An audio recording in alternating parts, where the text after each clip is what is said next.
Greetings Mavericks and new viewers.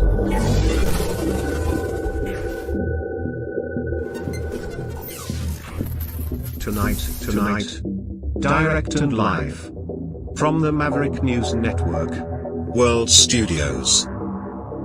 This is Maverick News with Rick Walker.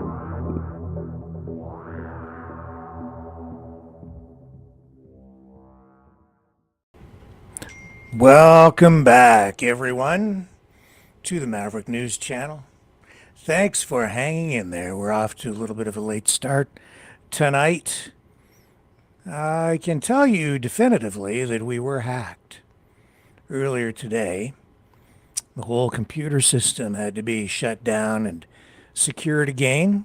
It seems like it's had an impact on the live streaming system as well, so I do apologize. But we are back on track, and I'm sure that the attacks will continue. And I'm not exaggerating. I mean, the computer was taken over today. I had to literally disconnect it from the power and the internet to stop it. Somebody is either very, very afraid or just, somebody's afraid. I guess of what we have to say around here. In any event, we're live, and they can't stop me. Okay? So they can't stop me. I'm going to keep going. And thank you for being there tonight and just waiting again. It means a lot. Appreciate it. And we have a lot of things to go over tonight. President Trump's temper tantrum because of his failing ceasefire deal, and it is failing. That much is very clear. Even he now is beginning to acknowledge it. That is deepening the divide within the MAGA movement, which is real on some levels and so fake on other levels. I'll illustrate that for you tonight. And the floor crosser, another one, Marilyn Gladue. We didn't talk about that last night. We got into this, of course, the big show out of the Middle East because of Donald Trump. The World Wrestling Federation match continues. I mean, it really is showbiz. It's literally made for prime time. He was going to genocide an entire civilization last night at 8 p.m. Yeah, tune in. And we did. The whole world tuned in, and then he tacoed out. Of course. But it continues, crescendo, and then, anticlimactic, reset, and we'll ride the next wave back up to the top. The next wave of excitement and drama. So we'll highlight all of that for you tonight. We'll bring you the play-by-play, and we're also, I think, going to find time finally tonight to dig into Bill C-9, as I've been promising for several nights, but that man in the White House keeps getting in the way. He keeps setting the world on fire, literally, and we have to keep turning our attention to the next bright, shiny object. Squirrel. I'll be right back with everything we're going to unpack.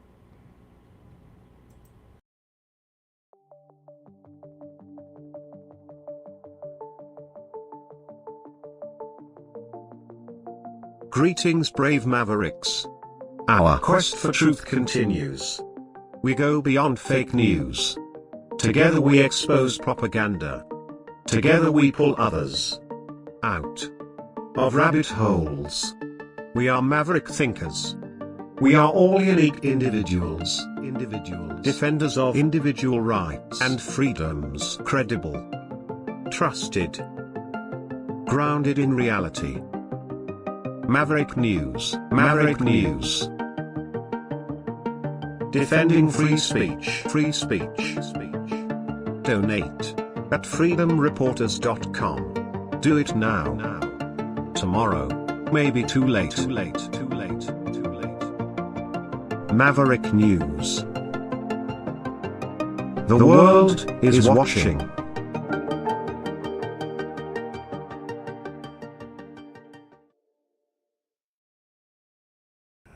I hate to do it. But I have to. I have to start with Donald Trump again tonight because he's just taking all of the oxygen out of the global media landscape. Again, he's just taking up all the space with his antics. And I'm really just at the point where I'm seeing it just that way too, antics. But here he is, acknowledging that the greatest peace deal in the history of the universe is falling apart. Because here he is tonight on Truth Social, on his account, saying Iran is doing a very poor job, dishonorable, some would say, of allowing oil to go through the Strait of Hormuz. This is not the agreement we have. President Donald J. Trump. Yeah, do you think? And yet we've been hearing from his media sycophants, media puppets, since this whole thing began, that he's doing great. It's super fantastic. It's the best thing ever. And the strait is open, apparently, when it isn't open. It's not open at all.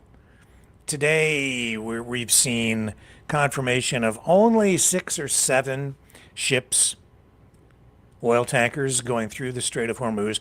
Why? Because Iran now controls it. The entire situation is worse now than it was before he launched this war. And yet there he was, as this ceasefire thing, which isn't really a ceasefire at all, was announced.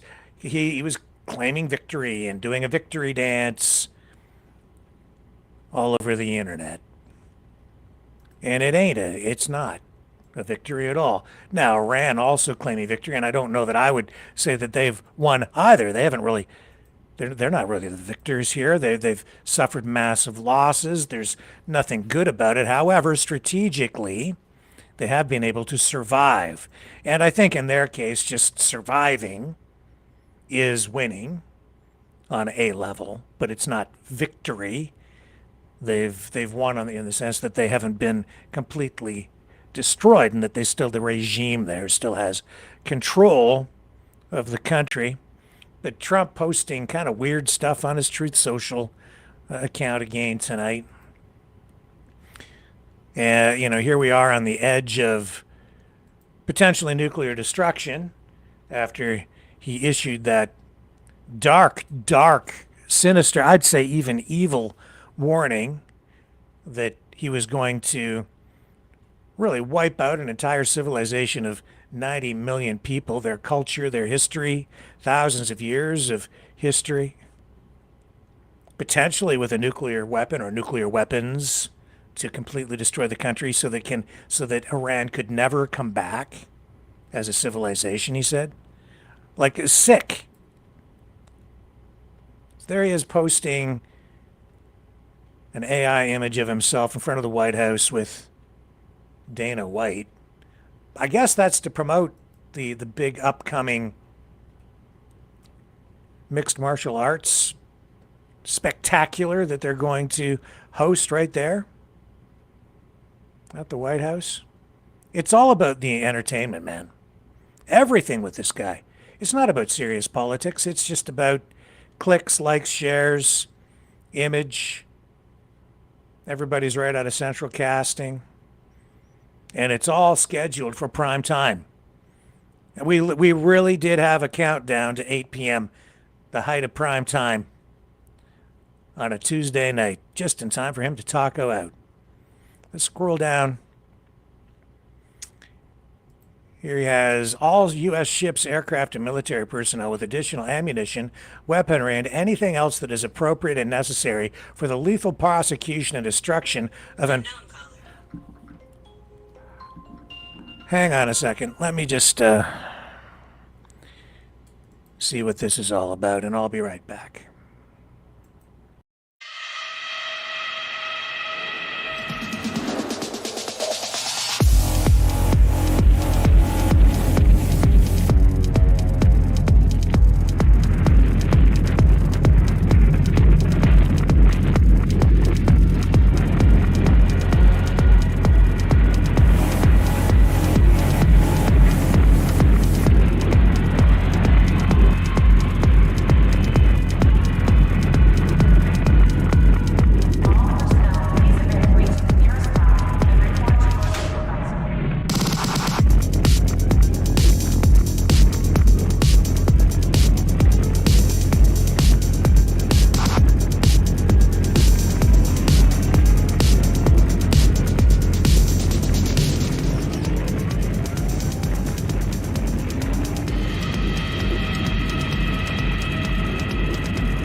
Maverick News. The world is watching. False alarm. Let's just continue and pretend that didn't happen. So Trump posting on Truth Social here, all U.S. ships, aircraft, and military personnel with additional ammunition, weaponry, and anything else that is appropriate and necessary for the lethal prosecution and destruction of an already substantially degraded enemy will remain in place and around Iran until such time as the real agreement reached is fully complied with. If for any reason it is not, which is highly unlikely, then the shooting starts, bigger and better and stronger than anyone has ever seen before.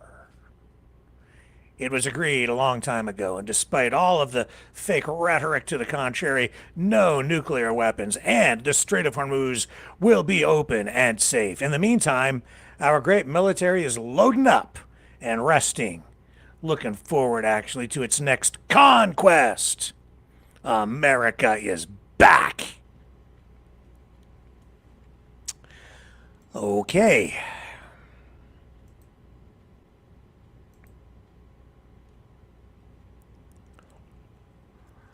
Yeah, it's a country of conquest, domination. Wasn't this supposed to be the president of peace? Wow.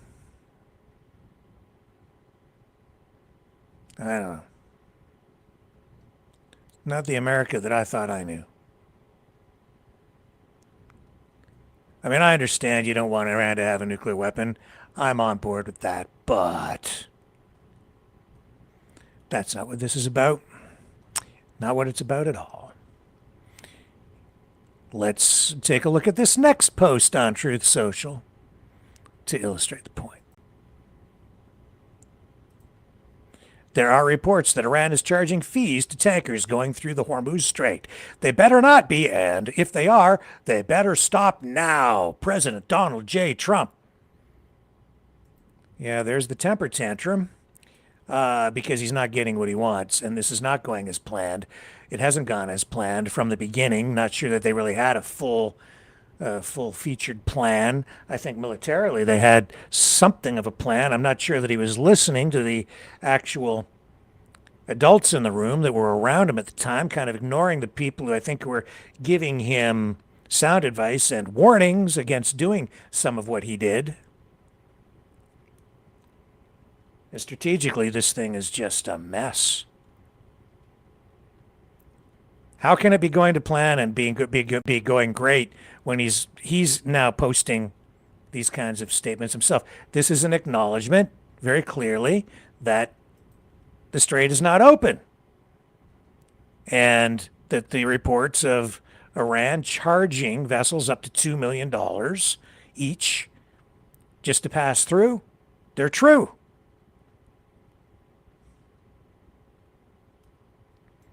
And it looks like he did agree to Iran's 10-point plan, but didn't agree, or maybe agreed, I don't know. Attacks in Lebanon by Israel continued tonight. Conflicting information on that. Netanyahu saying that Lebanon not included in the deal. Iran saying it is. It was right in the 10-point plan that they submitted to the White House. Conflicting reports even there, because I think it was just embarrassing. But in the fog of peace, you can't tell what the hell's going on. Except that you can tell now that he's been lying about a bunch of stuff. And, of course, Iran lies about a lot of stuff, too. But you can see quite clearly that the ships aren't going through. So it is what it is. Oil prices back up again tonight. I think that they've settled back down around $98 or $99 per barrel, but they did hit prices above $100 per barrel again for a while today, as the world markets remain in turmoil because of the uncertainty. The oil prices dropped dramatically yesterday amid this news of a ceasefire, but it hasn't held. You've seen Iran continuing to attack neighboring countries in the Gulf. Israel continuing to attack the Iranian proxy in Lebanon. So that continues. I don't see an upside to any of this yet. I do see enormous costs on the U.S.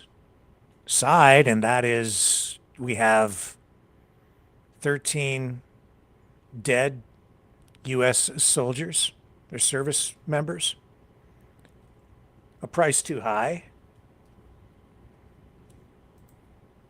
Doing their jobs, and the U.S. military has really flawlessly executed the missions given to them, but strategically, this thing is a disaster.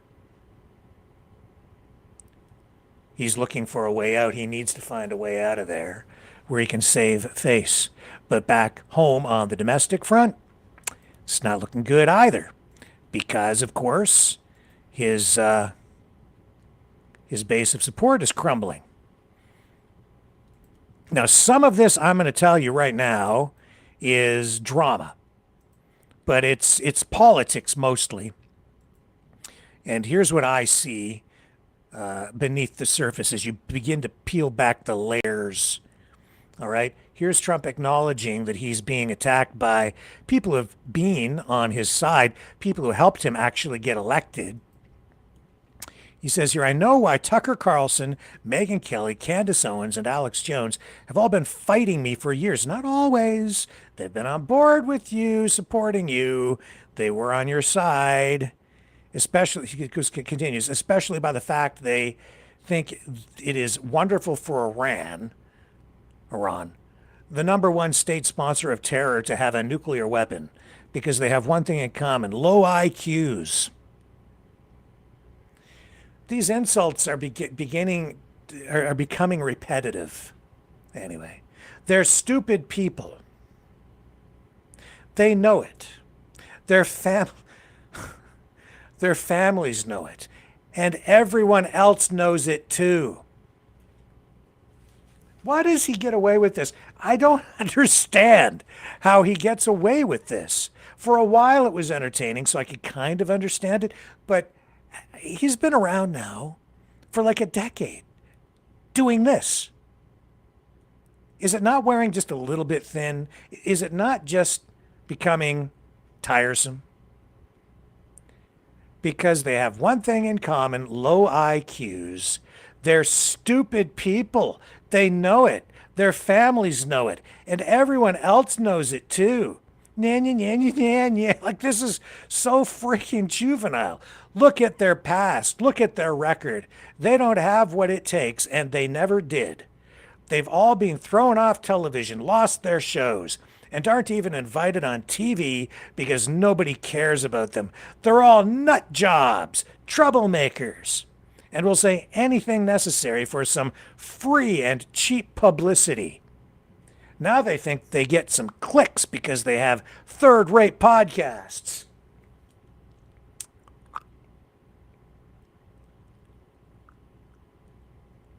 But nobody's talking about them, and their views are the opposite of Actually, Donald, you're talking about them on your Truth Social page, and people are talking about them because they're criticizing you. So that's actually not accurate at all. In fact, this is what I'm kind of getting to. It's a show. This fighting, it's kind of real, but it's not. They all benefit from it because they're all fighting with each other. The drama is just that. It's drama. That gets people engaged. People love this stuff. It's a soap opera. Who's having an affair with whom? Who's fighting with whom? Who's reconciling? Who's best friends today? Will Fred and Barney have a blow-up and their friendship disintegrate, only to be reconstituted in the next episode of Truth Social Flintstones? He goes on, or I wouldn't have won the presidential election. Nobody's talking about them, and their views are the opposite of MAGA, or I wouldn't have won the presidential election in a landslide, all caps. MAGA agrees with me, and just gave CNN a 100% approval rating of Trump, not hand-flailing fools like Tucker Carlson, who couldn't even finish college. He was a broken man when he got fired from Fox, and he's never been the same. Perhaps he should see a good psychiatrist. Or Megyn Kelly, who nastily asked me the now famous only Rosie O'Donnell question, or crazy Candace Owens, who accuses the highly respected First Lady of France of being a man when she is not, and will hopefully win lots of money in the ongoing lawsuit. I don't know, Donald, the whole thing swirling around you is fueled by exactly that kind of reporting. You're at the center of it. It comes through you, from your movement. It's embedded in it. Exactly that kind of crazy. He continues. Actually, to me, the First Lady of France is far more beautiful woman than Candace. In fact, it's not even close! Exclamation point. Or bankrupt Alex Jones, who says some of the dumbest things and lost his entire fortune, as he should have, for his horrendous attack on the families of the Sandy Hook shooting victims. Well, I don't know, Donald, you're starting to sound like a liberal, ridiculously claiming it was a hoax. These so-called pundits are losers, and they always will be. Now, fake news CNN, which he just praised for reporting on the MAGA poll, which gave him 100% approval rating. I'm sure that's 150% accurate. The failing New York Times and all of the other radical left news organizations are hailing them and giving them positive press for the first time in their lives. They're not MAGA, they're losers. This is still, I can't believe I'm still going on with this. Just trying to latch on to MAGA. As president, I could get them on my side anytime I want to. But when they call, I don't return their calls because I'm too busy on world and country affairs. And after a few times, they go nasty, just like Marjorie Trader Brown. But I no longer care about that stuff. I only care about doing right for our country. MAGA is about winning and strength. In not allowing Iran to have nuclear weapons, and MAGA is about making America great again, and these people have no idea how to do that. But I do, because the United States is now the hottest country anywhere in the world. President Donald J. Trump. All right, man. Okay.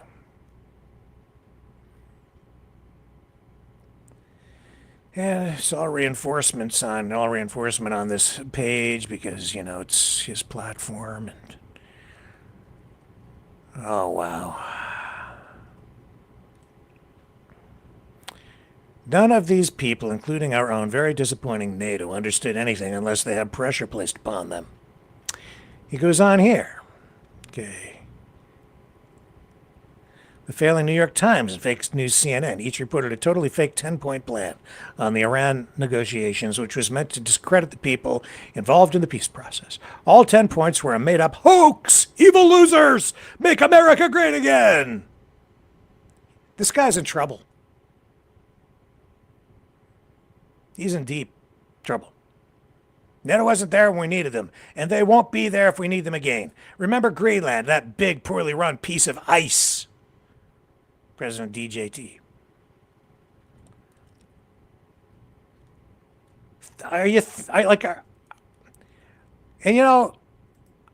When I saw this coming, and I started to become, far more critical of Trump, the attacks over here, toxic. They continue. How can you close your eyes to that? How can you close your eyes to what he's been posting this week? Threatening genocide, like literally threatening genocide, saying he's going to commit a war crime. Normally, a superpower that commits a war crime they kind of deny it, right? So that they can't be held accountable in any way. But here he is telling the world just right out, yeah, I'm going to genocide an entire civilization tonight at 8 p.m. and on primetime television and worldwide on the net.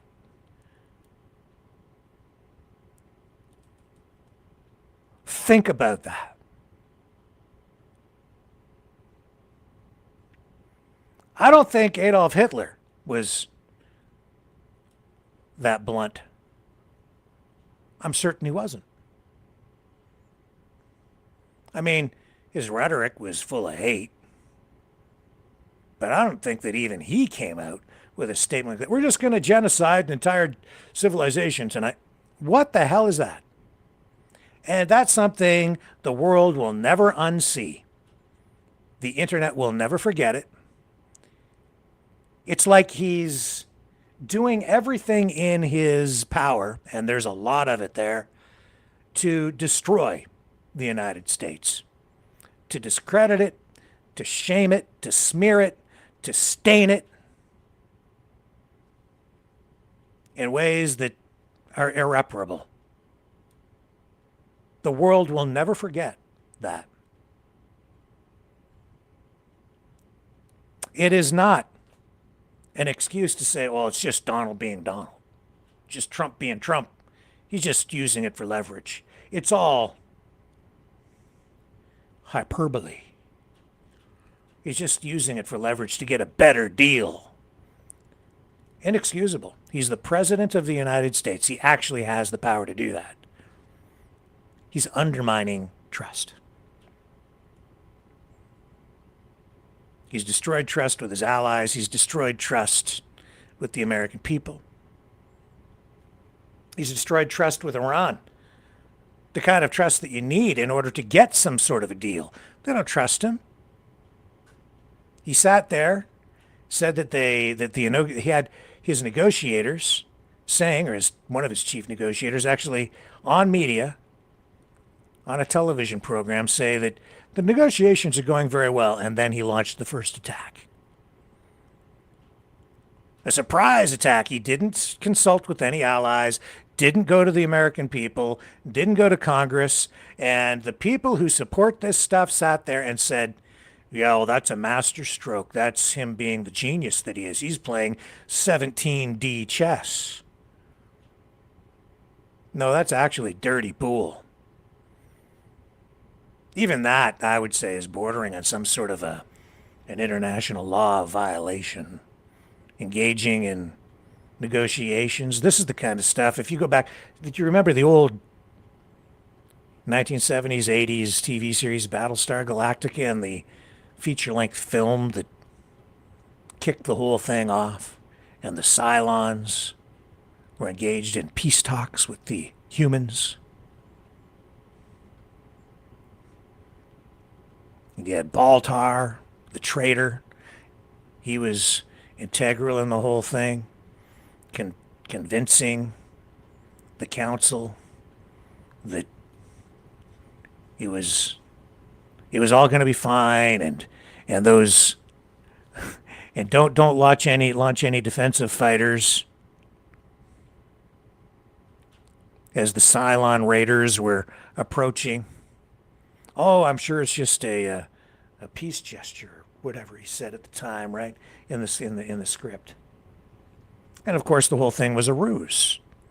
Because the Cylons didn't want peace, and Lauren Green, Canadian by the way, said it was trying to convince the other council members that this was very dangerous, and as the commander of the Battlestar Galactica, he was the only commander who put up the shields,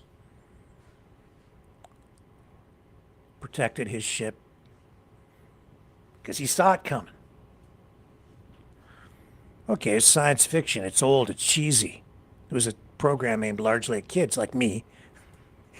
Still a big kid. But there's a lesson to be learned there. The problem is right now that when I was a kid, the whole thing, that whole series was in many respects a metaphor. It was like this. It was the story of colonialism, and there was some there were definitely elements of Israel in there in the storyline. Thinly veiled. But when I was watching it, the good guys were the humans. Okay? And that was like the United States. That was Israel. That was Western society. Those were the free countries, basically. And then the Cylons were dehumanized, could be any bad, evil foe. We're against them. They're the bad guys. These are the good guys. You can kind of view them as Earth, the free world, the United States, of course, right? And so that's in my head, influenced by that today. The problem is now, it's kind of like, wait a minute, but that's what the Cylons did. What Donald Trump did is what the Cylons did, and I thought that was bad. I'm very conflicted. Because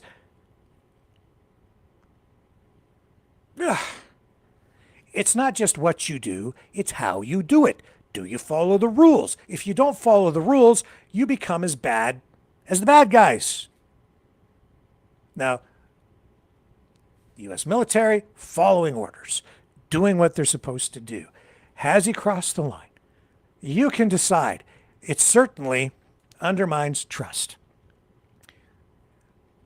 At best, as a result of all of this, at best, we just have a weakened United States.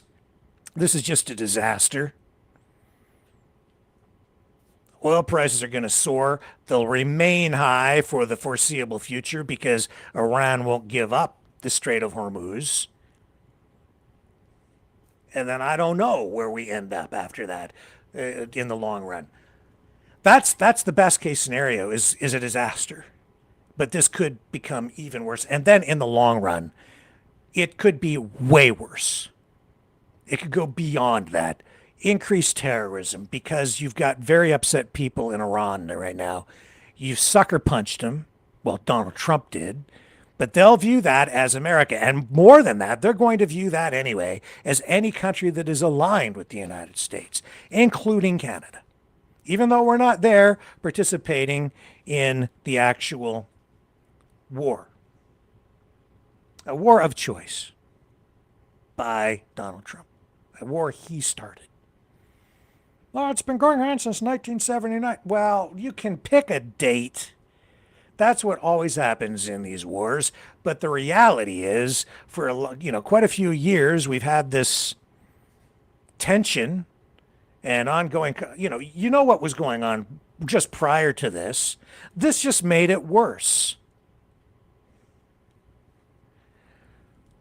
And we're all going to pay a price for it. The whole world is going to continue to pay a price for this for a long time, even after it's resolved. Unless, and I don't even want to say what would have to be done in order to stop that. I hope that somebody comes up with some creative solution to all this. I sure know this. It's not going to come out of the White House.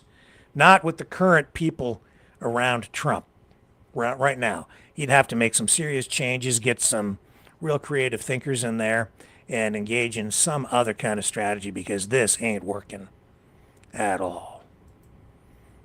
And the attitude isn't changing, and certainly the people around him. I'm sorry, man. It's not like I'm still a conservative, but this isn't conservatism. And, I'm basically, I am kind of a classic conservative.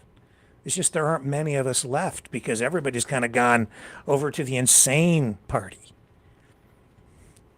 And the attitude over there is not cool.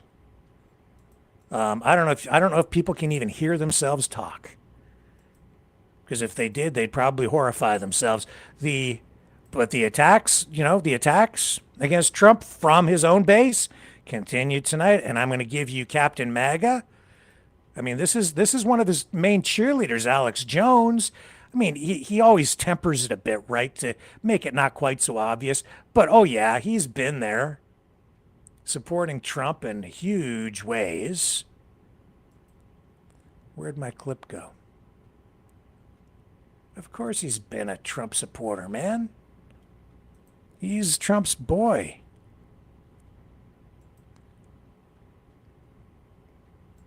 But he's coming out hard against him now. And there's politics behind this. And that's why you'll have 5-6 times a day. And, oh, we won. It's over. No, it's going to go on forever. Total destruction. I'll never let them have the Strait. Yes, we're giving up the Strait. I'm getting out of NATO. We're staying in NATO.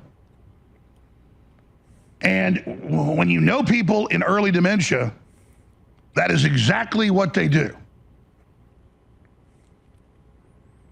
And so I think we're dealing with the madness of King George III here. This is an older clip, but he's just continuing tonight. And that's why you'll have 5-6 times a day. And, oh, we won. It's over. No, it's going to go on forever. Total destruction.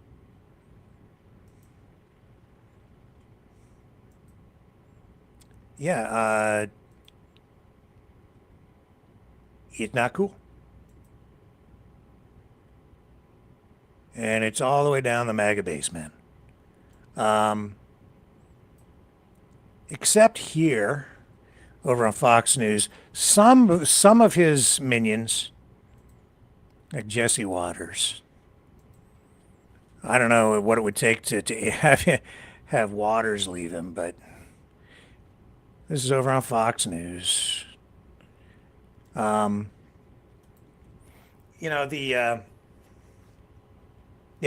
don't know. I don't really know what to make of exactly what is said here. I've got some thoughts on it, though. Only in 2026 America can you destroy the military of a rogue nation that's killed tens of thousands of people, and a party in your country wants to kick you out of office for that. I know. Well, we're not used to winning so fast, so I think they think that's crazy. You're supposed to fight wars forever. But I think what happened was the gay Ayatollah woke up from his coma and found out about Bridge and Power Plant Day and told his delegates to go cut a deal. And his delegates said, stop bombing and we'll open up the Strait. So why is the Strait open?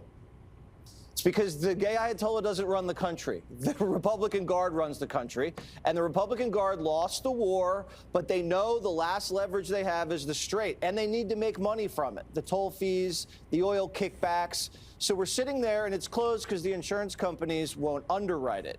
So Trump needs to solve it either militarily, diplomatically, or get some of the NATO navies to come sail in. Why aren't they? The Brits have a navy. It might be rusty, but let's go exercise it. Let's see if it works. The French have one. Let's do it. So I don't want to break NATO. I just want to strengthen it. We actually do need NATO. We need bases in the Mediterranean so you can project power into the Middle East. And plus, there are biggest trading allies. So you need to have some sort of military alliance there. Except, again, it's like how you do it, right? So was this done according to international law? Not really. They'll manufacture consent or legal justification for it on some level, but the United States, with its veto power at the UN, the fact that it's not a member of the ICJ or the ICC, they are somewhat exempt from international law, not being a member. Other countries like Canada, not so much. We're signatories. We helped create some of these international bodies. We're held accountable by them. We don't just go to war unless there's a real need. NATO is a defensive alliance, and as such, if a NATO country under Article 5 is attacked, then it's like you're attacking all NATO countries. But if you take offensive actions, other NATO countries are not obligated to join in your offensive war. That's not the way it works. Nor should it. What Trump is doing here is, it seems like he's laying a trap. At least that's the way I think a lot of the leaders of these other NATO countries view it, have been viewing it. It's like, we don't want to get into another war. He was the guy who was supposed to keep everybody out of a war, and then he goes and starts the war. Then he says, well, come on, everybody in. Water's great. Jump right in. No, those waters are real hot, and people didn't want to do that. We're kind of busy right now. Thanks. I don't know what you're doing because you didn't talk to us about it before you started a war. Now you want us to participate. Now I think that NATO countries might become involved at some point, at some level, maybe very quickly, escorting ships through the strait, maybe, in order to act on some sort of a peacekeeping level during the ceasefire in order to get the oil flowing again. But there's water saying, well, they need the money and they need this, and the Iranians, this is why they've taken, yeah, no kidding, man, they've taken control of the strait. But there he is, speaking out of both sides of his mouth, because it's so bad, even he ends up contradicting himself. He said that the strait is open, and then in the next sentence talks about how it isn't open because the ships are not going through there, and he blames it on the insurance companies. That certainly is an issue. But the reason the insurance companies won't insure the vessels is because Iran has made it very clear that it's not open. And if any ships go through there, it's only with their approval. It's only if they pay a toll, which now Donald Trump is also acknowledging.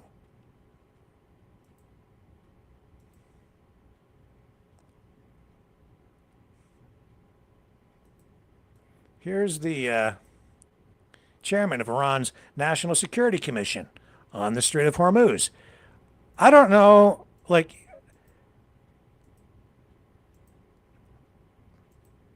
people can sit there and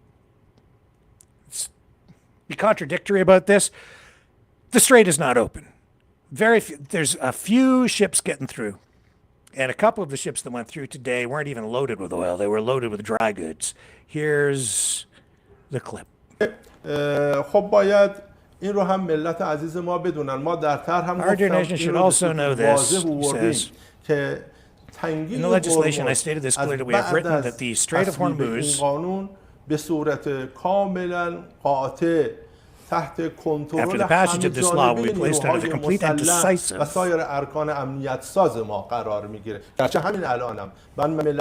comprehensive control of the armed forces and other Islamic Iranian nations. Right now, let me remind the Islamic Iranian nation, all movements and passages, all comings and goings in the Strait of Hormuz are under the strict, precise and calculated control of our armed forces. I have seen in recent times that some people are worried. I say with confidence, our duty in the Islamic Consultative Assembly both required and requires us to follow this matter. In a few days ago, I personally visited the provinces that were affected, together with our colleagues. I say this with confidence. The strait is completely under control, under surveillance. No vessel passes through the strait without the permission and authorization of our armed forces. That appears to be true, because the numbers verify it. Much to the chagrin of Donald Trump, who is having a serious freaking meltdown over it. He doesn't know what to do.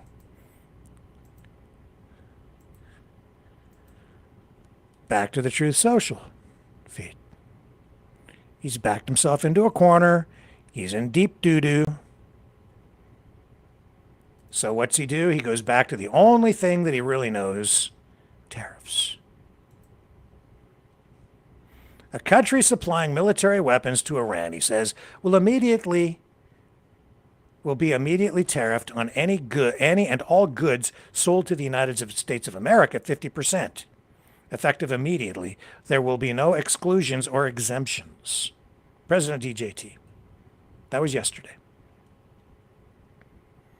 Yeah, tariffs. I'll tariff you. I'll tariff everybody. Tariffs all the way around. The tariffs will continue until morale improves. And then, prior to that, he says the United States will work closely with Iran which we have determined has gone through what will be a very productive regime change. There will be no enrichment of uranium, and the United States will, working with Iran, dig up and remove all of the deeply buried B-2 bombers' nuclear dust. It is now, and has been, under very exacting satellite surveillance, Space Force. Nothing has been touched from the date of the attack. We are, and will be, talking tariff and sanctions relief with Iran. Many of the 15 points have already been agreed to. Thank you for your attention to this matter, President Donald J. Trump. Bluster.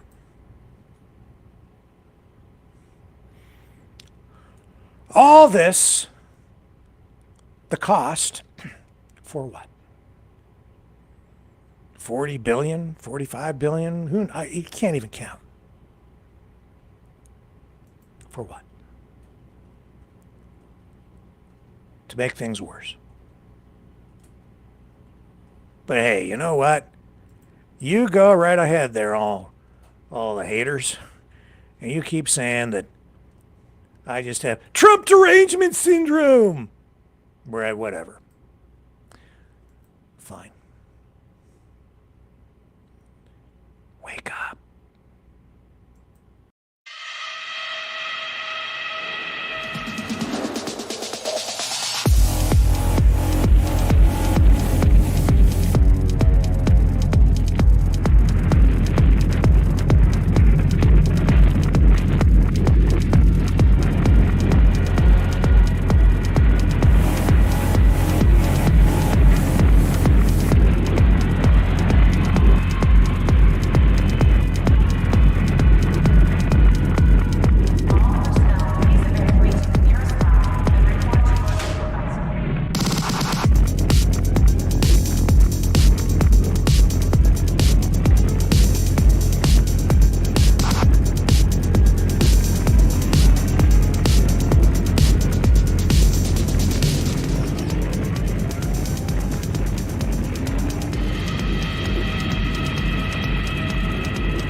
Maverick News.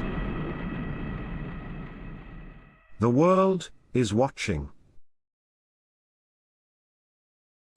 Brightleaf Innovations is excited to offer our newest investment opportunity, the Turn Easy Bed Storage Solution. Turns with a touch, spins all the way around. Every little thing you need is easy to be found. No more clutter, no more mess on the floor. Just spin it, reach it, you don't search anymore. Turn Easy Bed, spin your world around. Storage made simple, the best you found. Shelves your way, keep the mess away. Charge it, store it, night or day.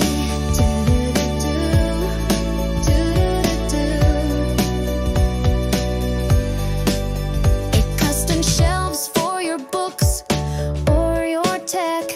Cozy space for your treasures to protect.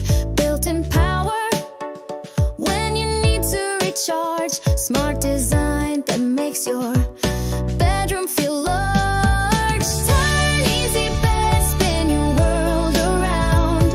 Storage made simple, the best you found. Shelves your way, keep the mess away. Charge it, store it, night or day. Designed and developed by Brightleaf Innovations, proudly Canadian and patent pending in North America. Turn Easy Bed transforms how you live.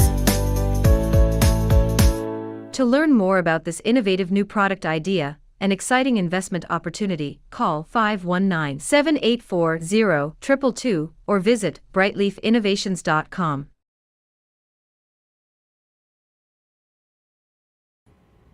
All right, we're back. Enough. Enough of that. Let's move on to other crazy stuff. In Canada, everybody's talking about the floor crosser. The most recent floor crosser is this person, Marilyn Gladue. She is from the Sarnia area, not far from where I live. Right here from where I sit tonight. She crossed the floor this week. Conservatives are having a meltdown. Pierre Poilievre. Let me see if I can get this up on the screen for you. There she is. There she is with Mark Carney. This gets her, gets the Liberals within a seat of a majority government. And you shouldn't be doing this because if you do that, you're undermining democracy. Did you understand that? That was intellectual talk. There she is. There's Marilyn. Glad you. With the PM. And she said that she's doing exactly what her constituents want her to do. Pierre Poilievre today began a news conference on another subject, but he led with comments about this, criticizing this floor crossing again.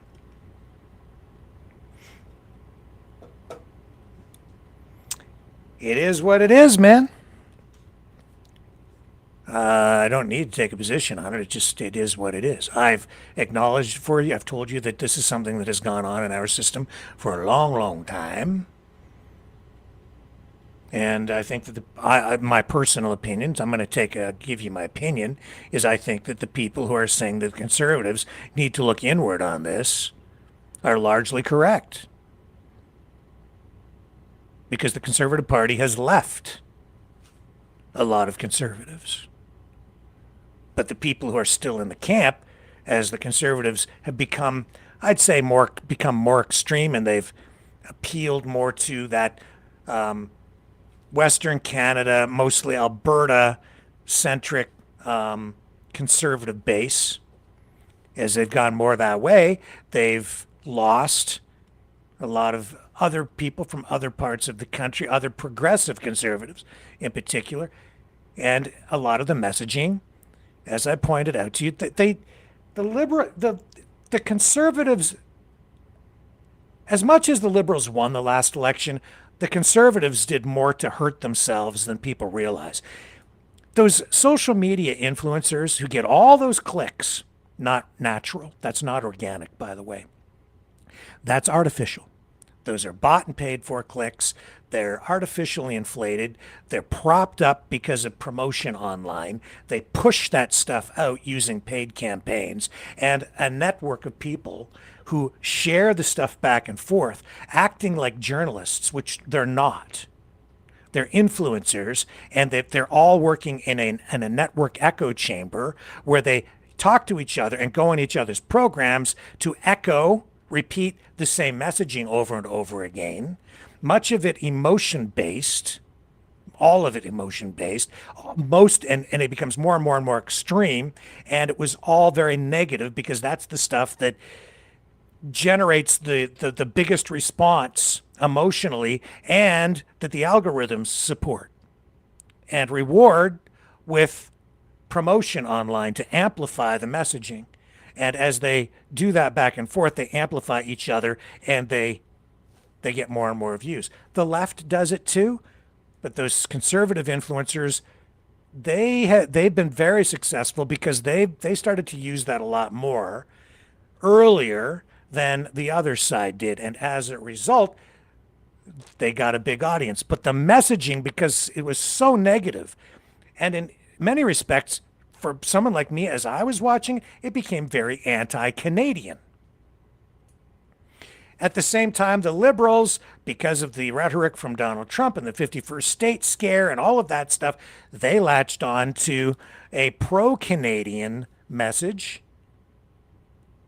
very Canadian patriotism. They wrapped themselves in the Canadian flag, reclaimed that flag, on the liberal side, and that's why they won. But it wasn't so much because and it was partly because Carney was successful in stealing planks out of the conservative platform and became more conservative in some respects than Poilievre did, captured a big chunk of that centrist vote that the conservatives kind of left behind because they thought, Poilievre and his team erroneously thought, that they would score more points by scooping up more people on the more extreme side of the right. But there was too much negativity there, and they tanked. And with that 51st state threat, they were dead in the water. It was, and they couldn't change their messaging midstream because all of that kind of happened as the election was just beginning. And they took all the wind out of their sails. They lost so much of their support. Poilievre lost his own riding, for crying out loud, because he got outplayed. And all this floor crossing stuff right now, it isn't, it's all backroom deals and it's dirty politics. Oh, maybe. I don't know. We don't know. But I'll tell you this. It's also, I think, true that these conservative MPs are crossing the floor because they're getting away from all the negativity. Because the country is facing serious, serious challenges, and we are under threat.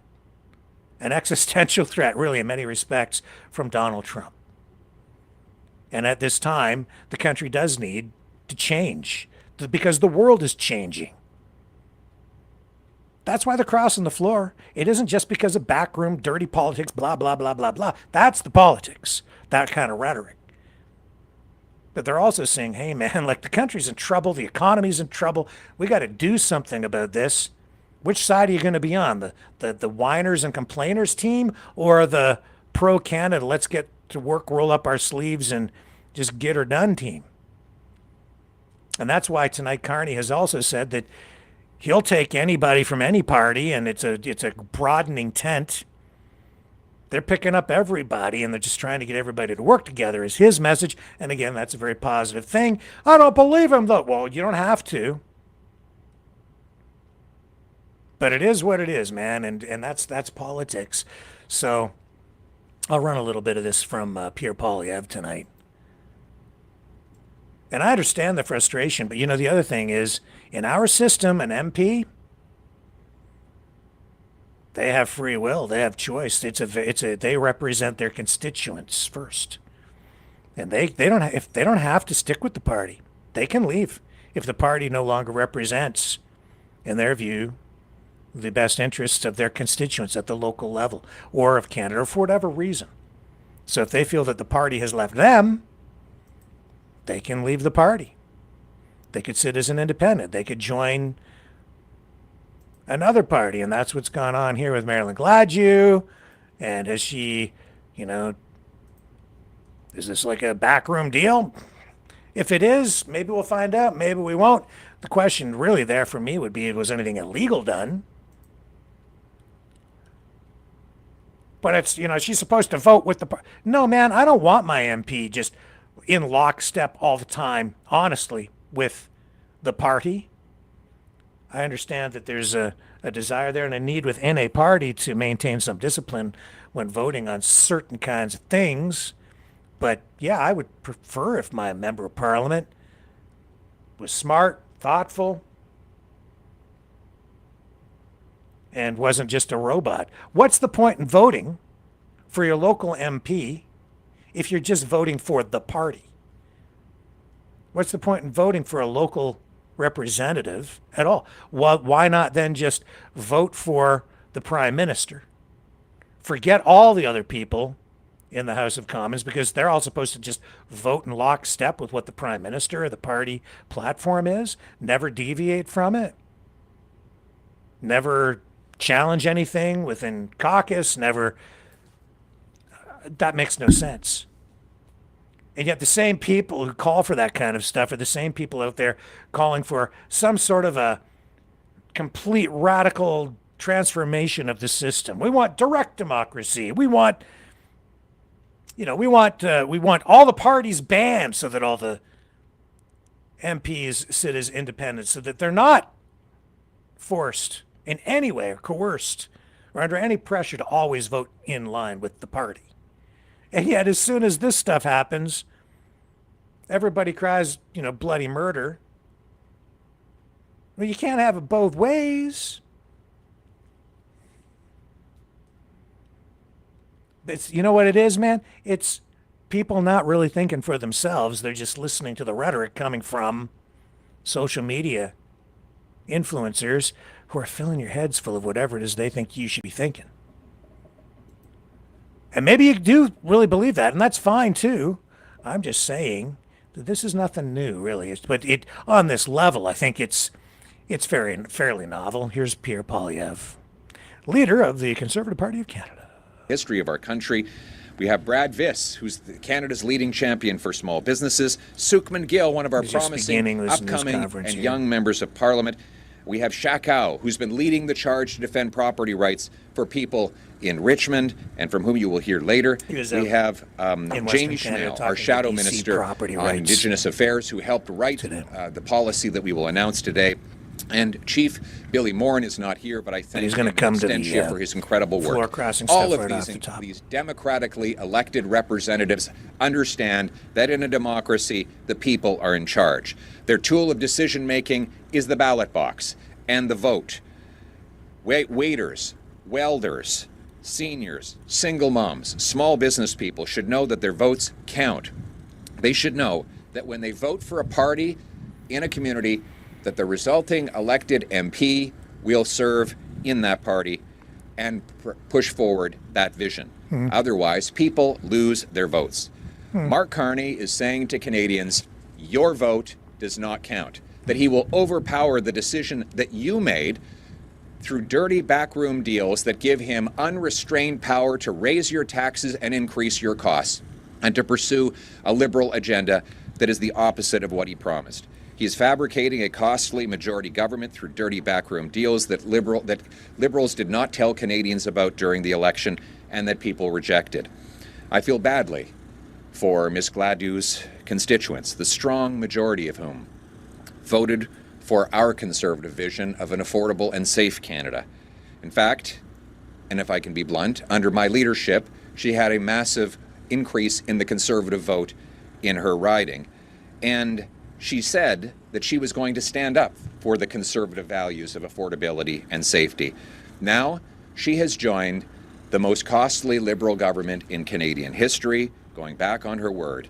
She has said that members of Parliament that flip parties after they were elected, promising to be in a different one, should be forced to run in a by-election. I couldn't agree more. In fact, I believe that constituents in her riding and every riding should be able to petition for a by-election whenever a member of Parliament changes parties. Now, we need to put people back in charge of their country at the ballot box. Despite Mr. Carney's backroom Liberal deals and cynical power grabs, I encourage Canadians to keep hope. We Conservatives will stop at nothing to advance the mission that a record 8.2 million Canadians voted for in the last election, to fight for a Canada that is affordable, safe, and strong, a country where the common people are masters and the government is servant, not the other way around. My mandate to lead this fight for affordability and safety comes from those record 8.2 million votes that we received and from the record support that my party membership gave at our convention, 87%, only 3 months ago. And my mission will be continued to lead that fight to a successful victory in the next election when we restore the promise of an affordable and safe Canada for all. Conservatives have a mission. We want every single Canadian to have the opportunity that we were promised in Canada. We want young people to afford homes and have enough space to raise children and have families, to pay off their mortgages so they can save for their futures. We want seniors not only to have an affordable retirement for themselves, but the knowledge that their grandchildren will have a bright future. We want renters to know that they'll be able to afford their next payment. We want people to live happy, hopeful, harmonious lives. Seniors to live in comfort and dignity. But after 11 years of Liberal government, that no longer exists. Nothing is improving. Everything is getting worse. Under Liberal Mark Carney, it's more cost, more crime, and more of the same. Prime Minister Carney told Canadians that he would build at an unimaginable scale, at speeds not seen in generations, but nearly a year later, home building is down and falling. In fact, we have the worst housing costs in the G7, the worst food price inflation in the G7, the worst household debt in the G7, and the only shrinking economy in the G7. Meanwhile, we Conservatives have proposed practical ideas to make life affordable, like using the government's massive multi-billion-dollar windfall from high oil prices to eliminate gas taxes. That would save you 25 cents a liter, 20 bucks on a fill-up, and $1,200 for a family of four between now and the end of the year. We want to make sure that life is affordable in Vancouver. Here we are in a place which is the fourth most expensive housing market in the world. It takes $223,000 of income for a family to own the average home. Nearly 90% of median pre-tax income would be required for the average family to own the average home here after 10 years of Liberals. And what has Mr. Carney done about it? He's doubled the deficit, created 12 new bureaucracies, failed to approve a single new project out of the massive new agency that he created. No pipeline is approved to the Pacific. Nothing is getting done except driving up costs for Canadians. And now British Columbians are worried about losing their homes.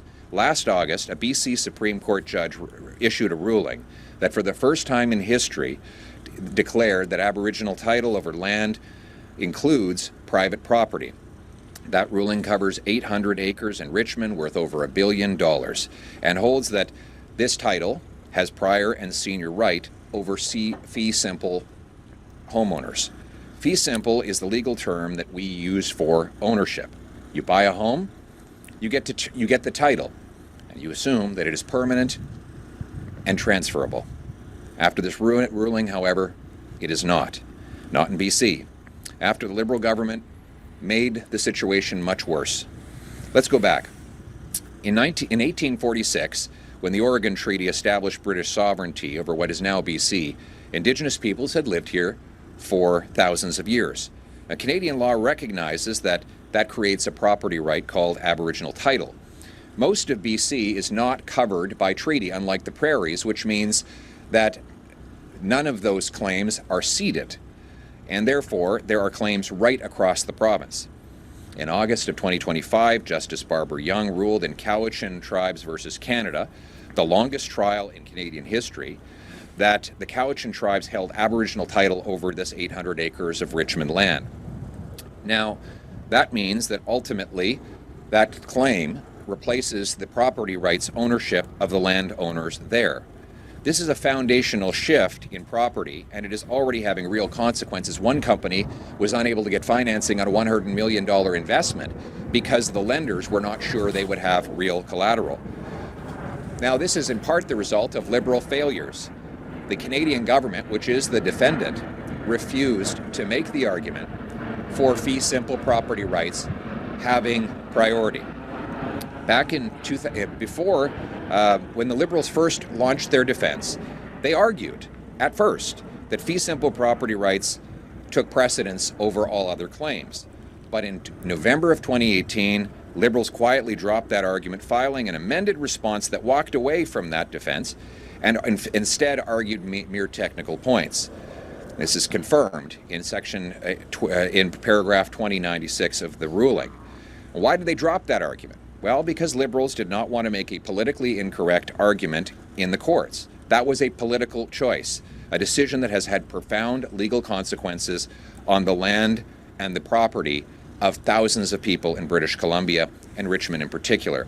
Almost all of BC is on unceded territory, meaning that it has never been covered by a treaty that cedes the land to new owners. The BC Treaty Commission has accepted statements of intent to negotiate with BC First Nations covering essentially the entire province. If those groups meet the Cowichan threshold, the implication for private property across all of British Columbia are massive. There are already active claims that go beyond Richmond that cover as much as 12,500 kilometers of land. Then there's the Musqueam deal.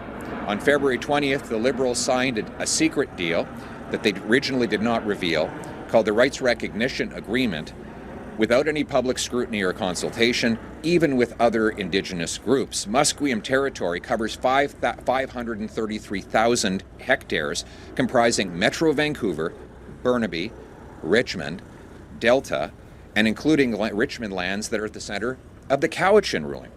This agreement recognizes Aboriginal rights and title within that territory and establishes a framework for future land governance and economic matters.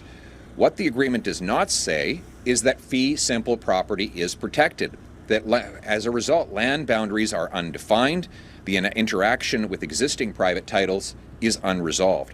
The government claimed that the deal does not affect private property, but law expert Tom Isaac reveals that is not true. In his words, to say private property is not affected by the agreement is not accurate. What is accurate is that we don't know if the agreement affects private property because the agreement doesn't set out where within the Musqueam asserted territory the Musqueam hold title. The BC government was not a party. The Squamish and a number of other nations were left out as well. As a result, the federal Liberal government, under Mark Carney's leadership, are now threatening the land, the property, and homes of all British Columbians. Furthermore, Mark Carney continues to keep the legal directive on the Liberal government's website that federal lawyers shall not defend private property in the Cowichan appeal. Finally, it's been almost a year since the first Cowichan ruling. This is a federal issue, and the Liberal Prime Minister, Mark Carney, has done and said absolutely nothing about it. Today, Conservatives are calling for action. 1, we want the government to officially reinstate the argument that private property comes first. The Cowichan case is going to the Court of Appeal. The Government of Canada is a party to that appeal.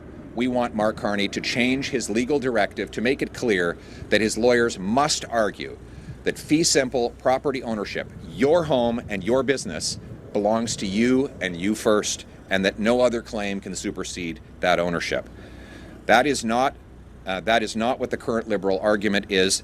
This is not a claim that Indigenous peoples have no rights. They do have rights, and those rights should be upheld. At the same time, they must coexist with the rights of homeowners to keep the property that they paid for and they legitimately own. 2, we were calling on the government to commit that no agreements shall be signed with any First Nation without explicit statement that fee simple home ownership and private property come first and cannot be overridden. Any agreement that Canada signs with First Nations must explicitly state this. It cannot be by implication or by non-binding public statements. It must be written in binding legal text. The Musqueam agreement that Mark Carney's Liberals signed fails that test. A future Conservative government makes the commitment today that we will always insist every legal agreement puts your property first and foremost. 3, demand a plan from Prime Minister Carney. Where is he? We have been here now for almost a year where property owners in all of your ridings are wondering whether they own their homes. There are hundreds of millions of dollars, maybe billions, being canceled or put on hold in investment because Mark Carney has not clarified the situation or the law. He has said and done absolutely nothing. That is not leadership, and that is one of the reasons we have the weakest economy in the G7. We want a plan from Mark Carney's Liberals on how they're going to protect private property in light of the Cowichan ruling and the Musqueam agreement within 30 days. And finally, we want to convene a parliamentary committee to immediately begin an emergency study on what steps, political, legal, and constitutional, that might be necessary in order to protect property right across Canada, but in British Columbia in particular. Your home and your property are worth fighting for, and Conservatives will fight for both. We want First Nations and all Canadians to have a bright future, in safe neighborhoods, to afford food and homes, to share in the natural bounty of our country, and to live in harmony. In short, we want a country that is affordable at home, safe at home, and strong at home. Thank you very much. Thank you. Thank you. I want to just call on Shakao, who's the Member of Parliament for Richmond, to just say a quick word, then we'll take... Okay. We don't need to continue all through it, but that is a long, drawn-out court battle. And it is complicated. It's also complicated because of the actions of the BC provincial government. UNDRIP, which I have said is a dangerous document in many ways because it is so loosely worded. It's very imprecise in its language. It's not very detailed. And so I don't know. And it's very complicated because it's also affected by a lot of precedent-setting case law going back. Especially, I think there were a lot of landmark cases in the 80s that will have an impact on whatever kind of ruling ultimately comes out of there. And I'm not sure that the legal arguments coming from the federal government are being shaped, I think, largely by these newer influences on the law as it relates to the BC situation, which is somewhat unique. It's not the same there as it even is in Ontario, Quebec, Alberta even, because as Pierre Poilievre said, it's much of it is not covered by treaties. So it's a different legal animal that they're dealing with out there because you don't have any kind of agreements, verbal or written, in terms of like formal agreements that you do in places like Alberta, where you have the treaties, and that's playing into the way that the separatist movement is approaching their effort to break up the country and separate. So it's different and it's complex. So I know that basically what Poilievre is saying is that they want the federal lawyers to argue that fee simple property rights take precedence, that they must be enforced. But even if they take that stance or that particular argument forward in court, I don't know where it ends up because there are all these other factors. So what is critical is that whatever argument the federal government takes forward, if you're on the property rights side for, the opposite side of the First Nations out there, in this case, the federal government being the defendant, representing Canadian citizens, that you better make sure you get your argument right based on wherever you think the case is going to go, based on the influences of a UNDRIP case law, and these rulings previous that said things that came up with these rulings that said that the Crown is obligated, or the federal government is obligated to protect the honor of the Crown, because a lot of these agreements, or non-agreements in this case, have negotiations in the past, even just verbal, and so even written agreements in order to protect First Nations rights, the dignity of First Nations, and the dignity of our government as well, so that we don't repeat the atrocities of the past, the crimes of the past, the violations of human rights that we've been accused of in the past, to make sure we do things in a fair, ethical, legal manner. And so it's very emotional. I don't know really where it all goes. And honestly, I need to do more reading on it to fully understand the law as it applies to the situation out in British Columbia. I have only surface level understanding at this point because I haven't read enough to fully understand. I do understand the position Poilievre is taking there.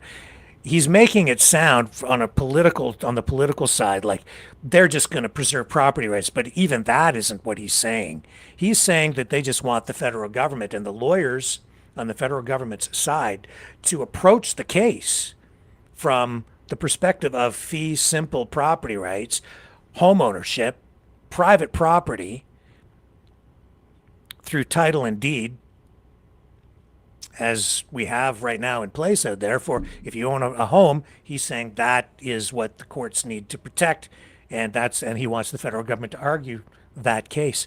But even whether that holds up, I don't know. But if he's wrong in his legal assessment, and that's not the right argument to put forward to actually protect property rights, then if it's the wrong argument and it fails, then that would be a disaster. The point that I'm making is whatever is done in order to make sure that we get to a good outcome for everyone, the right arguments have to be tabled.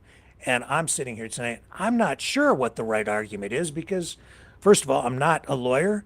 Secondly, I just don't have enough depth of knowledge on this, and this thing is really, really complex.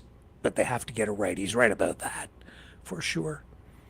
On the other hand, do you really think that we're here? Like it is what it is in 2026. So one way or another, we have to live together. And the city of Vancouver, Burnaby, is not going anywhere. But how do you resolve this in the courts in a way that is proper? Good luck. But these legal questions, I mean, they run deep and they are complex. And that brings me to this whole thing with Bill C-9, the hate speech law, which I've been saying I'm going to talk about for the last few nights. It all started, really this latest round on it, because we're now into final reading, okay? And so it's very close to being passed into law. And so on the conservative side, again, you know what it is? It's that network. The network kicked into high gear. But it wasn't just the information warfare network on the conservative side that was activated in Canada. It was also activated in the U.S. And as a result, a bunch of U.S. influencers, including Patrick Bet-David, I ran this clip the other night. I'll bring it back up. I'll run it again. And this is what's been fueling the discussion again. But this isn't really just organic. This is a campaign. You need to be aware again. This is why it's like fake, okay? It's real, but it's fake. This is a campaign. This isn't just accidental. It's near the end. The conservatives want to highlight this. They want to score points with it. So they put out the message to some of the key influencers. It kicks off a chain reaction. It starts, I think, here with this post from about a week ago now. And then you get all the other influencers who then comment on it. And it gets a lot of traction. But I have issues with this one and the way that this is being played. And I'll get to that in a moment. Let's listen first to these accusations or this framing of the discussion on this conservative PBD podcast. Canada just in 2025, I want to say October, maybe even earlier than that, a couple guys, this guy right here, they started working on saying some of the stuff in the Bible is hate speech. Okay? Truly. Some of the stuff in the Bible is hate speech. And here's what he had to say. Go for it, Rob. In this case, the Bible, but there are other religious texts that say the same thing. And somehow say that this is good faith. I mean, clearly there are situations in these texts where these statements are hateful. They should not be used in the Bible. Blasphemy.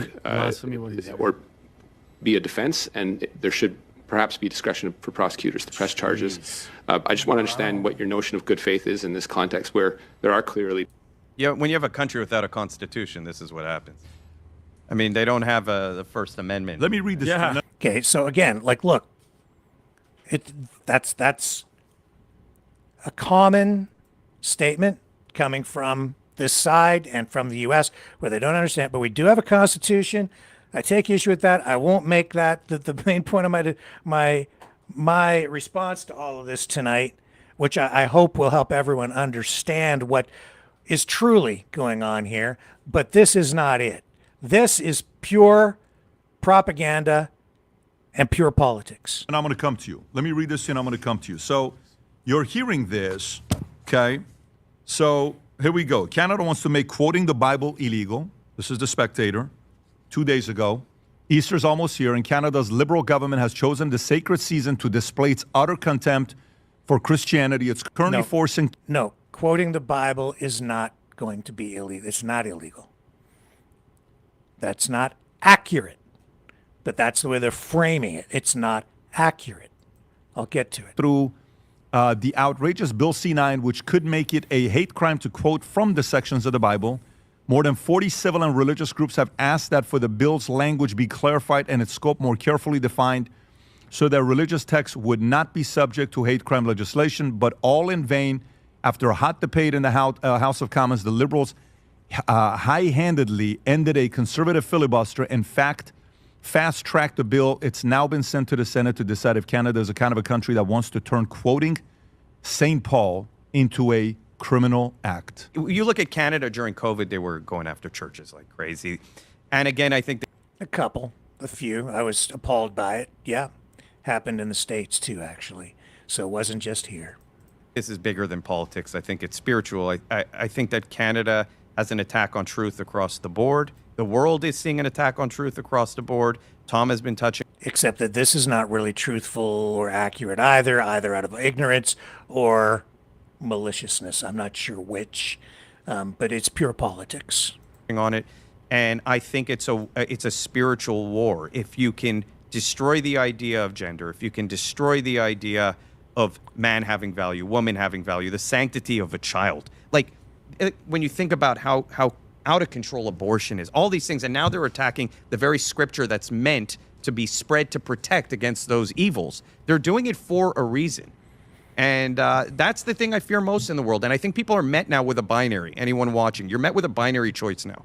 You're either going to go down the path of moral relativism, which will lead you to nihilism, a complete destruction of truth, and it will leave you in a void that is empty, a dark void. It will lead to depression. We're seeing it. It will lead to anxiety. It'll lead to all the nihilistic behavior we're seeing, or you will head to a path of truth. And I think the only light I see in all of this is because of these blatant open attacks on Christianity that we're not only seeing in Canada, we've even seen it in our own country. They've gone after... He's seeing it as it's not just a Canadian thing, but again, he's taking this argument that he's making to an extreme, and he's basing it on a statement that he made that is actually not factual. Not really quite factual. Okay, so we've run this before. It's basically that's the statement. And again, people will be attacking me because these arguments that you're hearing there and elsewhere, very simplistic. And I don't hear any of the conservative influencers who are echoing this messaging because they're just repeating talking points. They're not really bringing you the nuance of the legislation, which you can support, not support. You can have issues with it or whatever, but you need to, to get to a better place, you need to understand it, I think, accurately. And it's a matter of law, and it can be complex. And I don't hear any of those influencers pushing back on the statement right off the top that we don't have a constitution. They just let it slide. It's not true. That's the first thing. Then the legislation itself. There are two main issues that the conservatives have with the legislation, and certainly valid for discussion and debate. Two things. The removal of a religious exemption, which we will get into, for the way in which passages from, say, the Bible can be used. And also, has always been a provision where before charges could be laid, the Attorney General had to approve that. So that has been removed. Those changes to the legislation were made not because of the Liberals, but because of the Bloc Québécois in Quebec. They wanted those changes made, and in order to get the Bloc on board to support it, they made those changes. That's why it happened. So if you want to blame somebody, you can blame them both, okay? Because the Liberals did it, but they did it because of pressure from the Bloc. And you also have to understand that the only reason this even happened, that this new legislation has been put forward, or this proposed legislation, Bill C9, is because of pressure primarily from the conservative political side and influencers who wanted a crackdown on hate speech from the protesters you see in the streets chanting "Death to Canada," praying in the streets, Muslims, that side. That's what they were calling for. I saw today I got it by email because I'm a subscriber, Rebel News, covering a protest in Montreal, and the reporter went, and here, I'll bring it up. The reporter went down there to see if the police would be enforcing the law against these Islamic Muslim, the Islamic protesters, let me see, I'll just see if I can get it here. I should have had this. I just thought about it while I'm talking to you.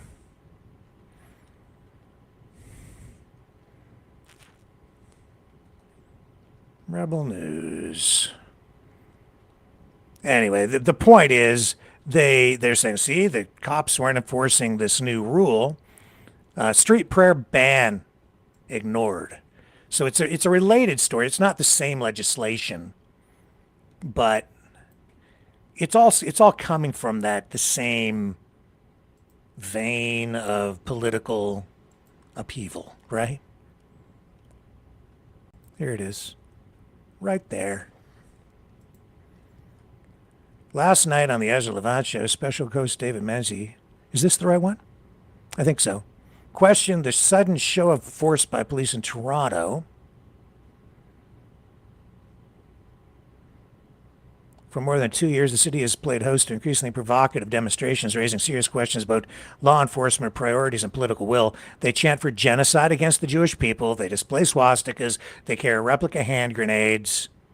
And they even cosplay as Sinwar, the terrorist mastermind of October 7th, as they invade Jewish neighborhoods. The leniency has left many wondering where the line is actually drawn. That's why a recent arrest for public incitement of hatred stands out.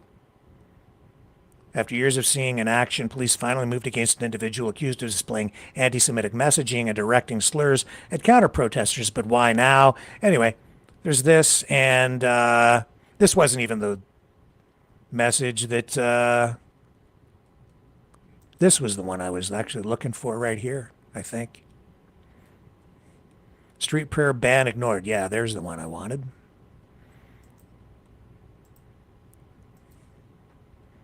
Here, I'll show you the article. See here, and Rebel has been very focused on this because, of course, they're pro-Israel all the way, right? Because, of course, Ezra is Jewish, so fair enough.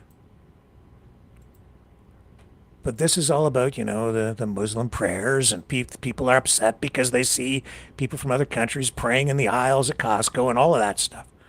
And those are the videos that are amplified. Fair enough, fine. Street prayer ban ignored. Chaos unfolds in Montreal on Easter Sunday. Anti-Israel protesters once again looked to the streets of Montreal Easter Sunday, raising fresh concerns about the enforcement of Quebec's new law banning street prayers and public order violations. So they've highlighted these issues, and they've been calling for a long time. And I expect some of you in the Maverick family have been hoping, maybe even praying, that the federal government or provincial governments will take stronger action against groups that shout hateful things, especially things that are religious in nature, and hate crimes like this, because a lot of them are directed at Christians. That's what prompted Bill C-9 to begin with. But then the federal government, when they crafted the legislation, you have to be balanced, you have to be fair. And so the wording in it has been the wording in the bill is such that it applies to everyone, not just one side. And as a result of that, some people are not happy. The Bloc, language laws, they have their own set of issues and concerns, especially because it's a French society, a distinct society within Canada, all of that stuff. They wanted the removal of the religious exemption because they wanted to give it more teeth too. But now, as I've pointed out, the Conservatives calling for it on the one hand, and then when they get it, they complain about it. And of course they are, because they're in opposition. And the media, the social media influencers on the conservative side use that for clickbait, amplify the whole thing. They get a lot more views. They get a lot more traction online with coverage of this stuff. And then it filters into the U.S. sphere. A snowball rolling down the hill, gathering snow as it goes, and it becomes bigger and bigger. But what was, I think it was Mark Miller, right? In that clip on the PBD podcast, you have to listen to the language that he says there. He's using words like not will, but could trigger discussion on whether these passages from the Bible are potentially hateful, and maybe, whether there could be or should be charges laid under this bill if it were to become the law.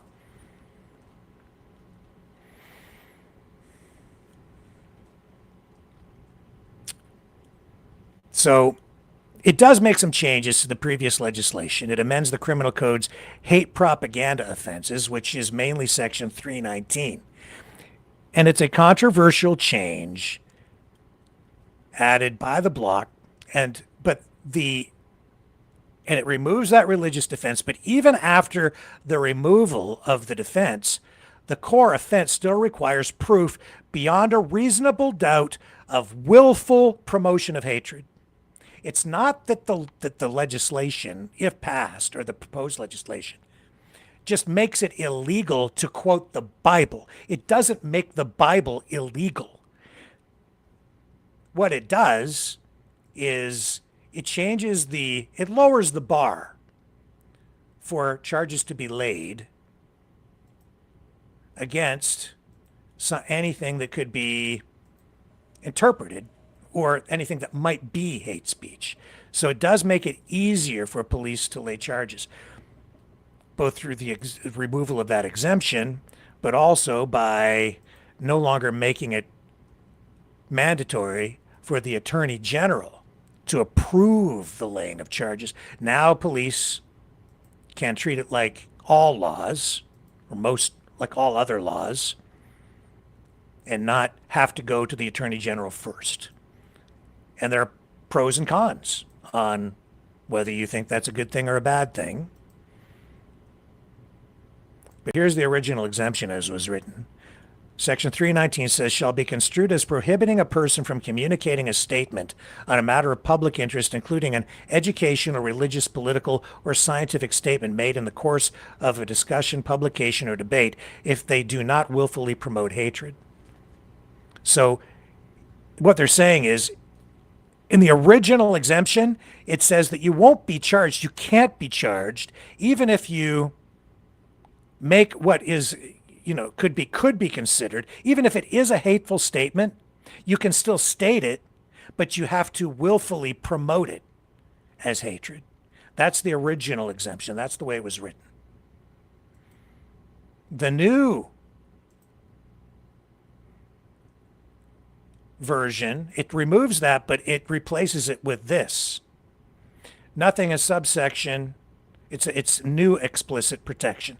Nothing in subsection 319 2 or 2.2 shall be construed as prohibiting a person from communicating a statement on a matter of public interest, including an educational, religious, political, or scientific statement made in the course of a discussion, publication, or debate, if they do not willfully promote hatred.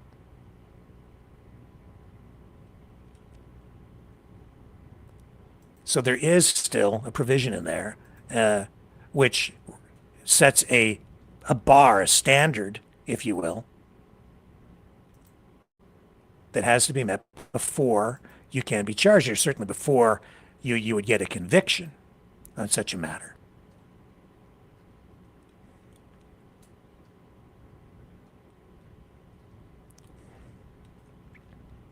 Let me bring up some notes here that I made so that I get this right, if I can.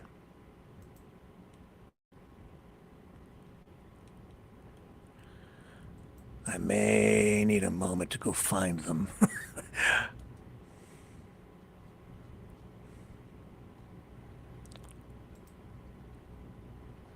Okay.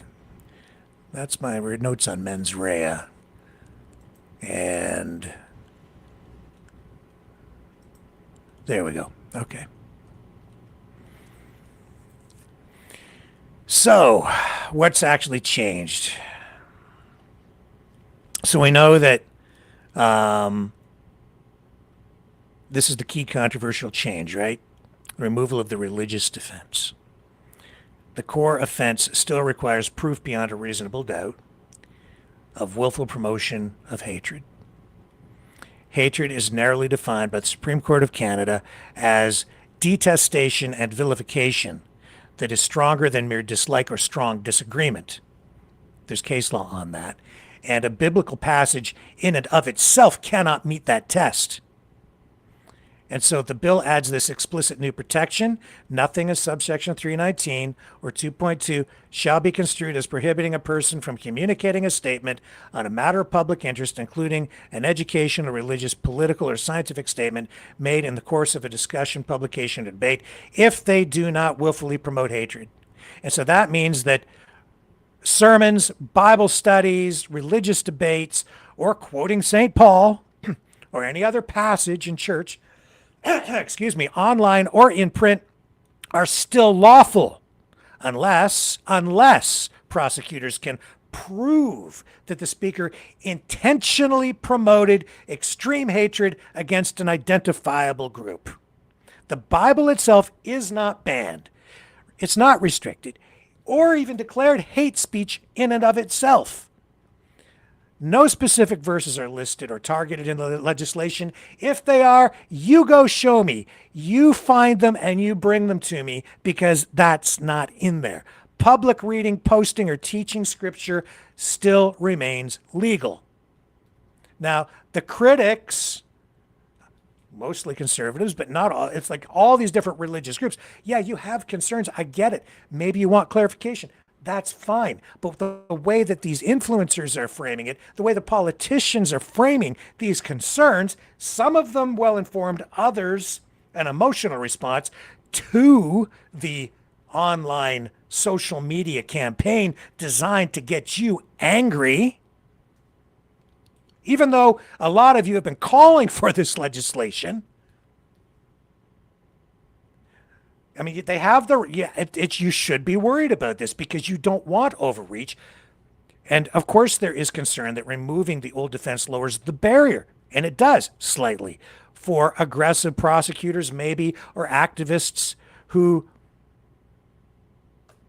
could be using this for political purposes, maybe. You have to make sure you don't want to go too far. You don't want the legislation written as such. And I get that. But the truth of the matter is, if you read the legislation, there are still provisions in there that provide protection for religious expression, for faith. It does not outlaw reading of the Bible or any passage from it. Specifically, there have been some passages that have been cited as examples that could be interpreted or used as hate speech. Leviticus, in the Old Testament law, 2013. If a man has sexual relations with a man, as one does with a woman, both of them have done what is detestable. They are to be put to death. Their blood will be on their own heads. Now, is that hate speech? The passage itself actually says they are to be put to death. That's pretty extreme. But even there, that could be interpreted in a number of ways. That's in the Bible. It is not illegal, even under this new proposed legislation, C9, to just say that. It's not illegal to talk about it in church. It's not illegal to recite that in the streets. What could be interpreted as hate speech is the way that it is conveyed to people. What is the intent behind sharing that with people, or quoting that in a speech in a public way, or posting it online? What is the intent behind it? What is it that you want done because of that, if anything? You see, because in church, generally speaking today, when something like that is spoken of, or when that's quoted in sermons, it's usually followed with, we don't hate gay people, but we think that their souls won't be saved and they will not have eternal life, or it could be framed in a variety of different ways. And you say they're not going to be saved, and so they're going to actually, in the end, really die. They won't have an afterlife, or however they might say it. But if you come out and you say, if you use that passage and then you encourage people to go hunt down gay people and kill them, or if you're using that in some way to incite hatred and violence to the point where you might get people to respond in such a manner, that might be considered hate speech at that point then. Generally speaking, this kind of offense would be piggybacking on other charges. This kind of law is used to add charges a lot of the time, or would be used to add charges to other crimes of violence, property damage. If someone smashes the windows in a Jewish person's home, sprays swastikas all over the home, maybe assaults the homeowners, they would probably face a variety of charges at that point. They'd face all the charges related to the violence and the property damage, and then they might look at it and say, what was motivating that? Hatred. Why? Because last week they were reciting that passage from the Bible while they were doing it. That would be like hate speech. If they were responding, or if they were using that prior to it and talking about it, posting online that, and then go committed the act, then you would get the additional charge of a hate speech crime. Do you see? So, but it's not illegal to simply go out and read the Bible in the street. You can do that. That's my interpretation of it. I think the law, as written, supports what I'm saying very clearly. I'm not the only one. There are lawyers out there, too, coming up with that perspective. That goes beyond, though, this singular, narrow interpretation of what the new law actually does, or the way that it's written, which is just that it makes the Bible illegal. It's going to make it illegal for you to quote the Bible. That's not true. It is not.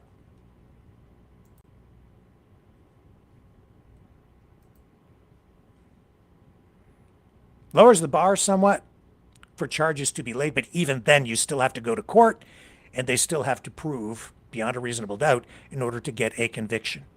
And the level of penalty would also vary, and it also depends on intent, and that's why I mentioned mens rea. It's that concept in Canadian law where even if you murder someone in a murder case, there are different levels of punishment depending on intent.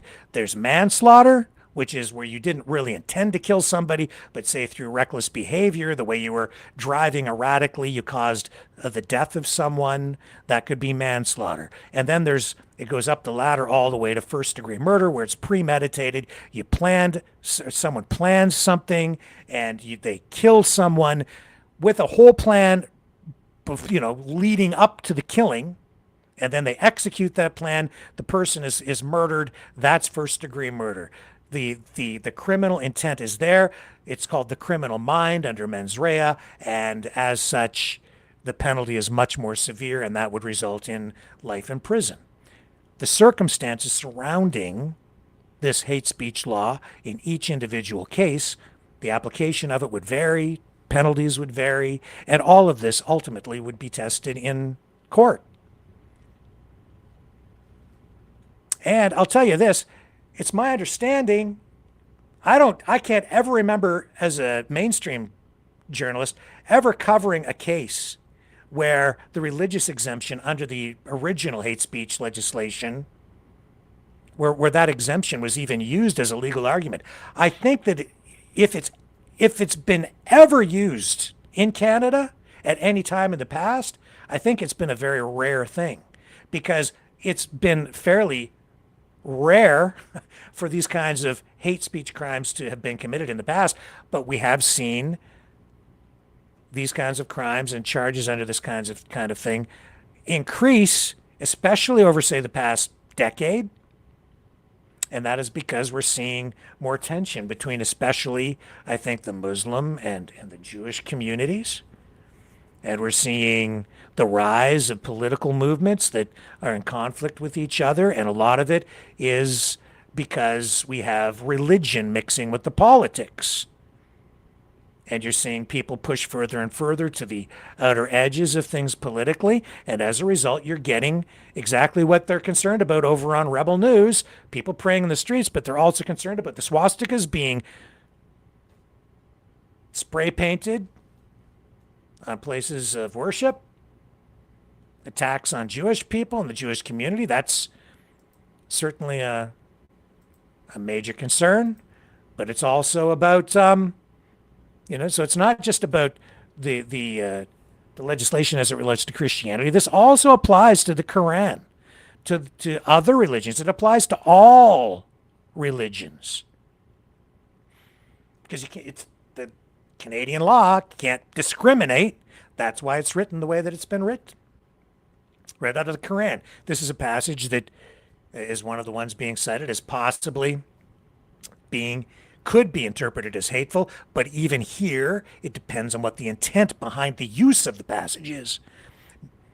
Quran 4:34 on marital roles and discipline of wives. Men are in charge of women by right of what Allah has given one over the other and what they spend for maintenance from their wealth. I'm paying for her. She's mine.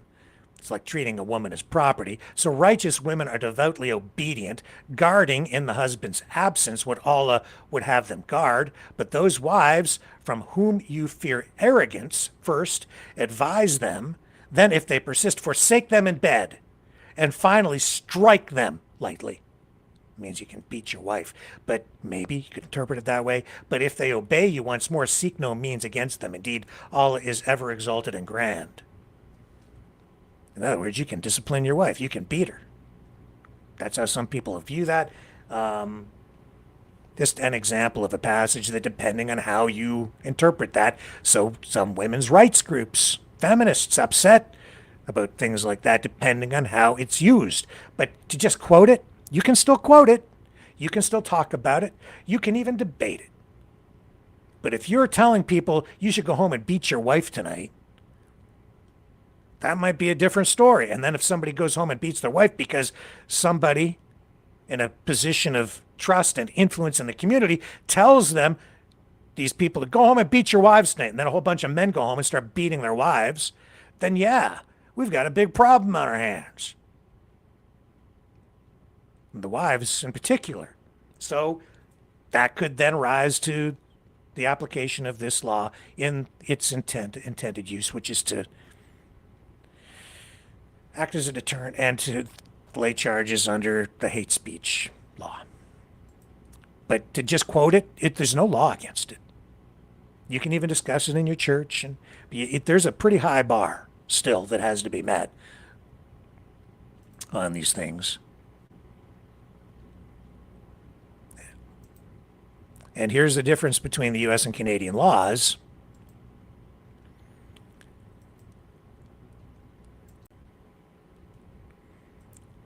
And this is why a lot of our American friends don't really understand the nuance of this. But on the U.S. side, because they have, basically an absolutist kind of application of free speech laws through the Constitution, general hate speech is protected unless a true threat or incitement is there. So basically, you can say whatever you want.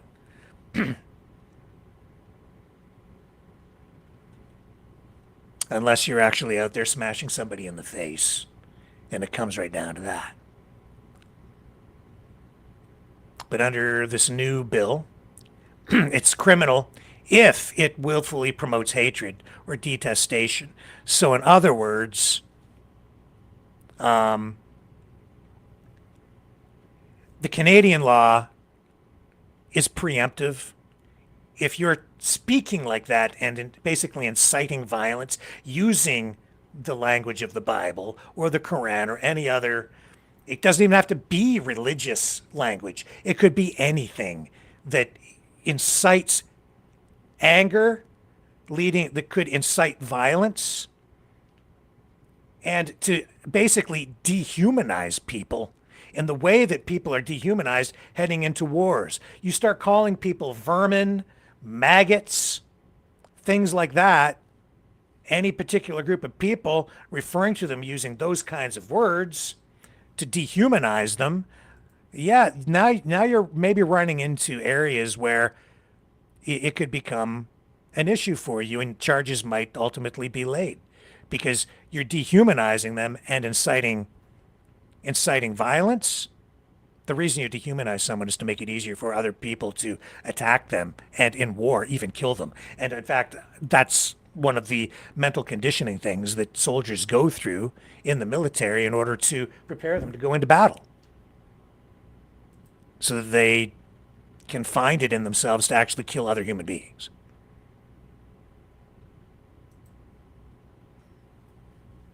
U.S. religious texts and sermons are fully protected, even if offensive. On the Canadian side, under this bill, it's riskier after removal of religious defense, but it still needs willful hatred proof. In other words, you have to show that you're using this. They have to prove in court, the prosecutor, that you're using the language with intent to spread hatred and potentially violence.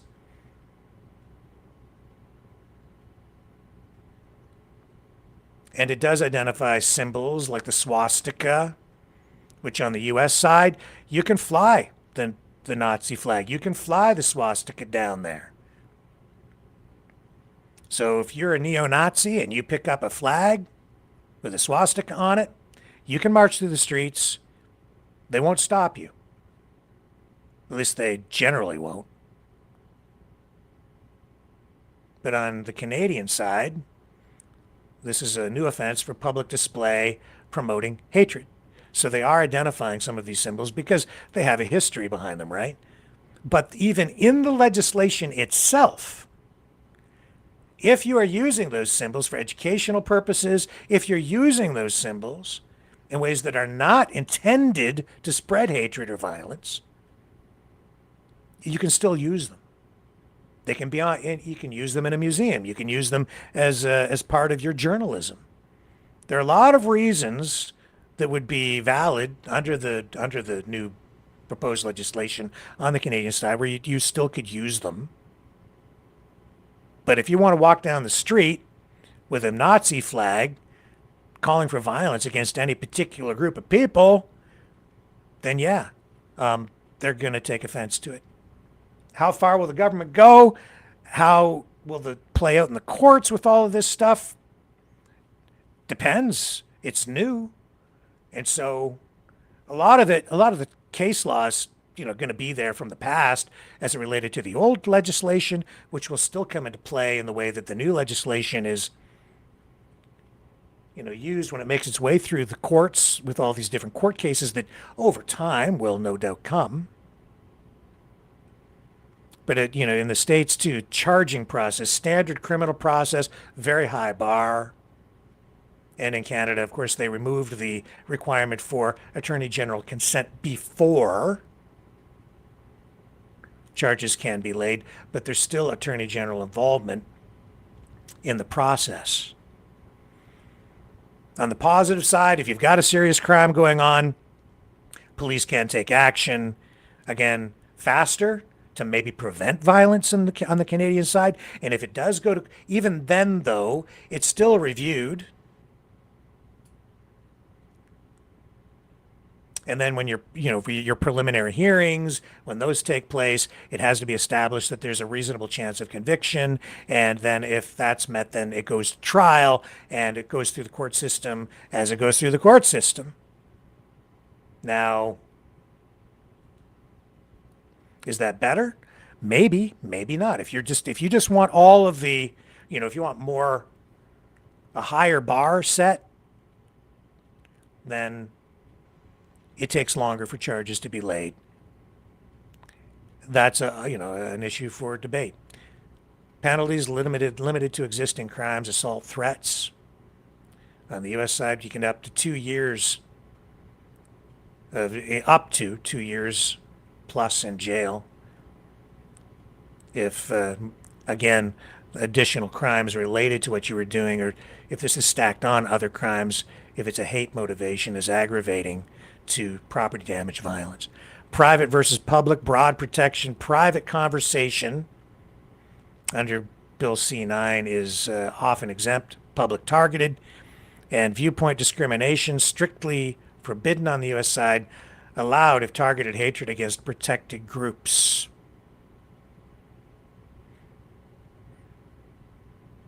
Viewpoint discrimination.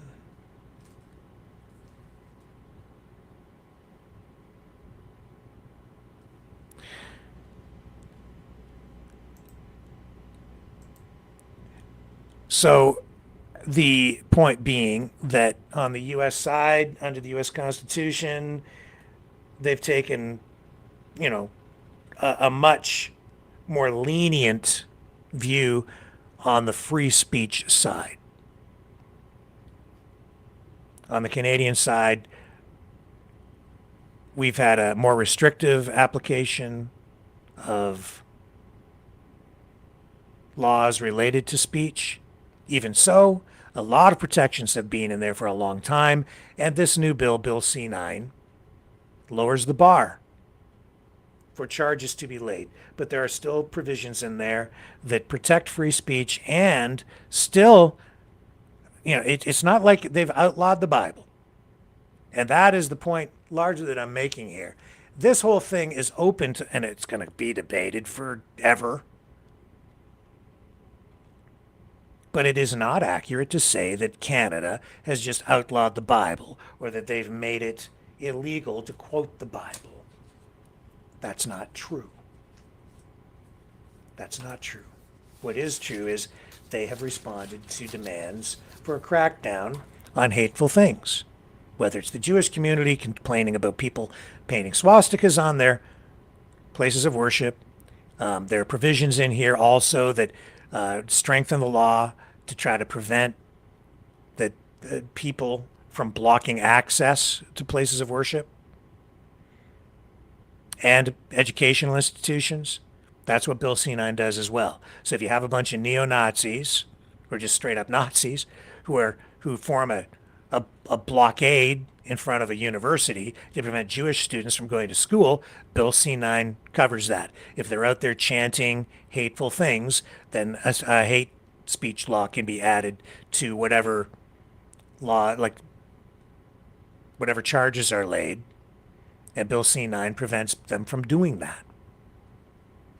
And that's kind of the same thing that Rebel News was complaining about in those two news stories. Yet I'm seeing people on the conservative side coming out with these concerns about Bill C-9, but not in an accurate way. So be careful what, I would just say it this way, just be careful what you complain about, because you might be getting rid of something you actually want, something you've actually been calling for. Not fully understanding it, because the people that you're turning to explain these things, or that you're looking to for guidance and trusting, are maybe not serving you well, because they're not really bringing you an accurate picture. Just like that guy, I don't know who that guy is on the PBD podcast out of the States, saying that Canada has no constitution. If he doesn't even know that, how much do you think he really knows about Bill C-9?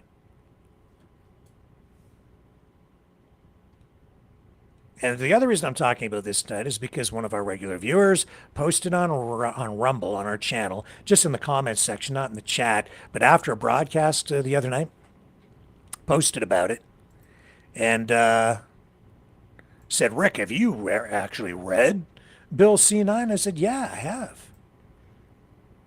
He thought he got me. No, I've read it. I understand the concerns, valid. Where'd we go with it? It should be over here.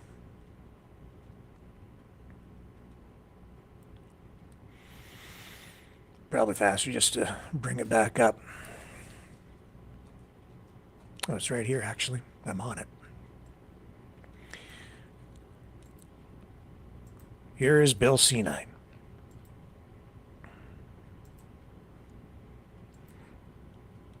And if you want to read it, I'll put the link in the chat on Rumble.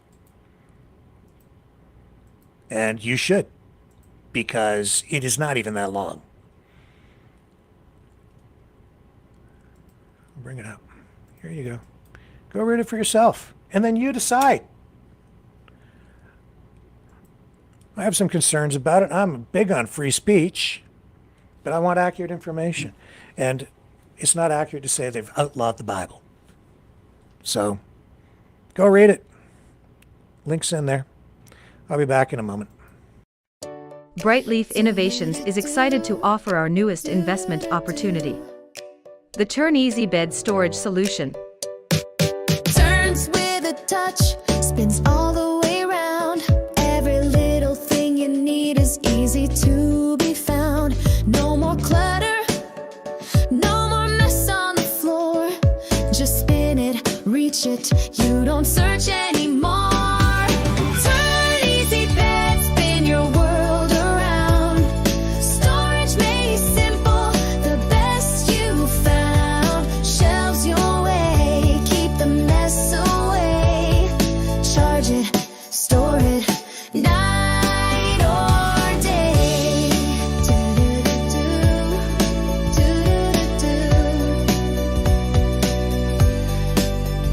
Custom shelves for your books or your tech.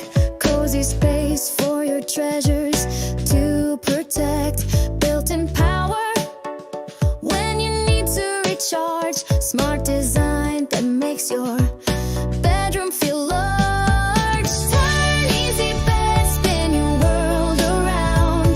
Storage made simple, the best you found. Shelves your way, keep the mess away. Charge it, store it, night or day. Designed and developed by Brightleaf Innovations.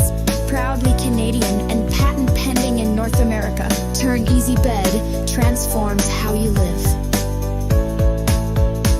To learn more about this innovative new product idea and exciting investment opportunity, call 519-784-0222 or visit brightleafinnovations.com.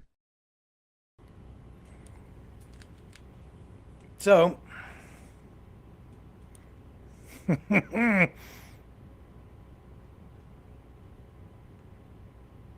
good luck with that.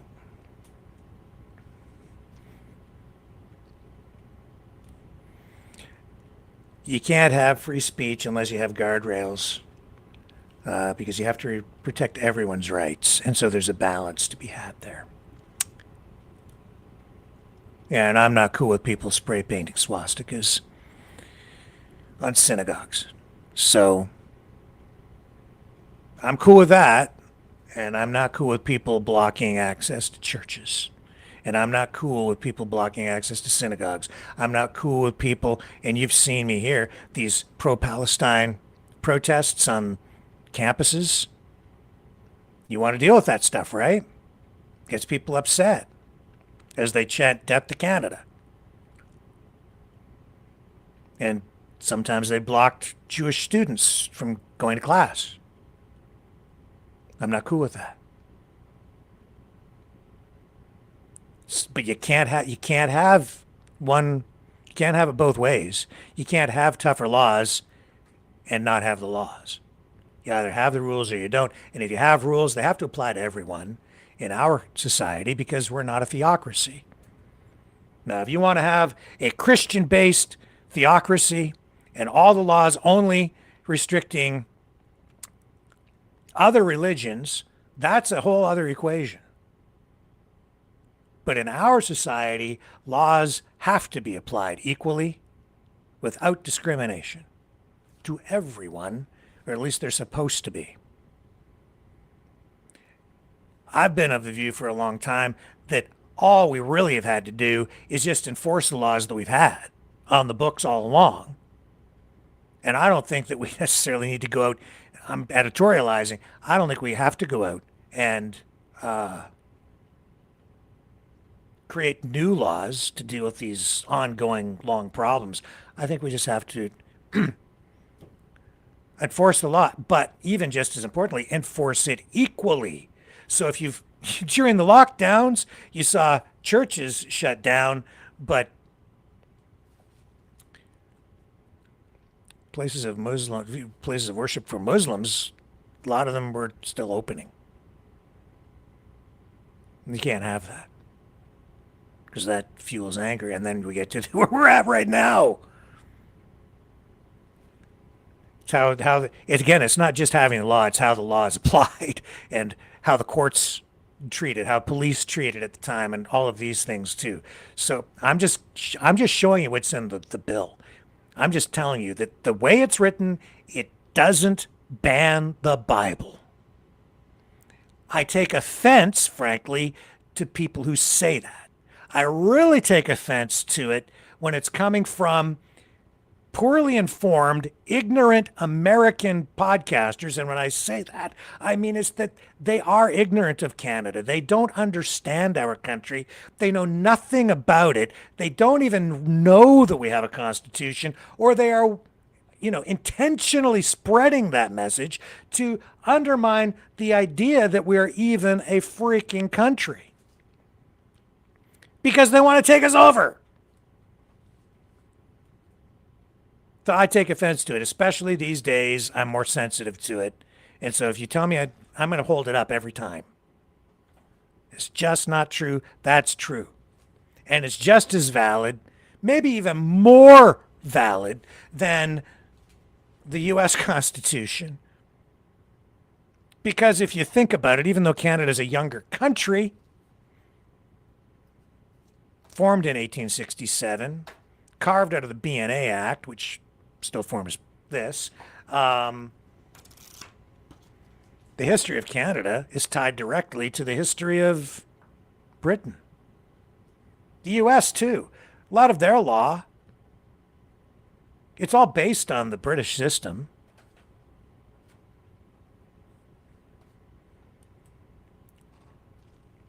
Common law.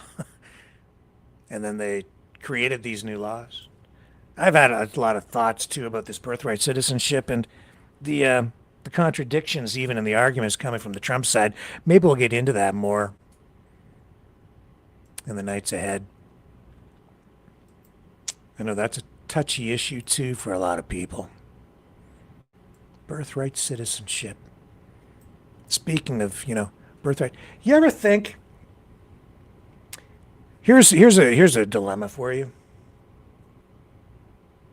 You have to, in order to be the President of the United States, you have to be an American citizen.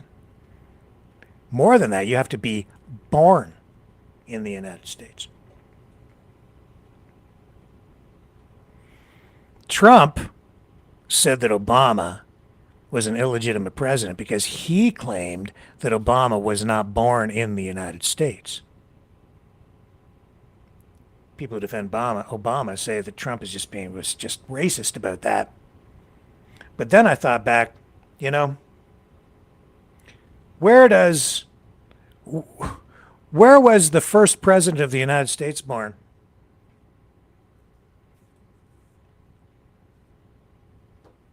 Not in the United States. That would not have been possible. Wouldn't have been possible. There's a provision in the U.S. Constitution that made up a rule to work around that by saying that they had to be in the United States. I don't remember the exact language on it. They had to be in the United States and living like a citizen of the United States at the time of the creation of the U.S. And didn't mean they have to be born there, but they had to be there at the time. But then subsequent after that, I have to look up the language on it. But it shows that, you know, all these things are really just man-made. The rules, the laws, everything, it's just stuff we made up, that men made up. The U.S. Constitution is just a bunch of laws and rules, Constitution written by a bunch of guys who got together and said, hey, we're going to do it on our own. We're going to do our own thing over here. We're going to make up these rules. And they can be good rules. And it can be a brilliant document, but at the end of the day, it's just made up. Probably talk about it more. I'm still forming my thoughts on it all, but it creates a dilemma a lot of the time. And then this morning I woke up, early as I often do, and I started thinking, that's dangerous. And I started making notes. So I'm gonna bring those up, because at the time I was thinking, I have to talk about this stuff tonight because this is really deep. Although at like 3:34 a.m., I'm not sure that it is clear thinking. So I'm just going to bring this back up here. And I'll tell you why I'm doing this. It's because my friend from afar sent me this image, which I think you're going to love. It's actually hilarious. Or maybe I should start with this one. Here, I'll start with this. I sent this to a couple of people, 2 people, including my friend from afar. If I can, oh, come on, tab, get in position here.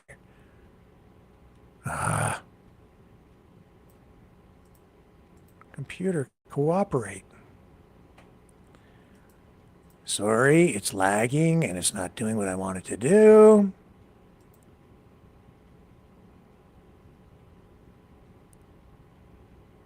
Where did it go? I've got this alien shot.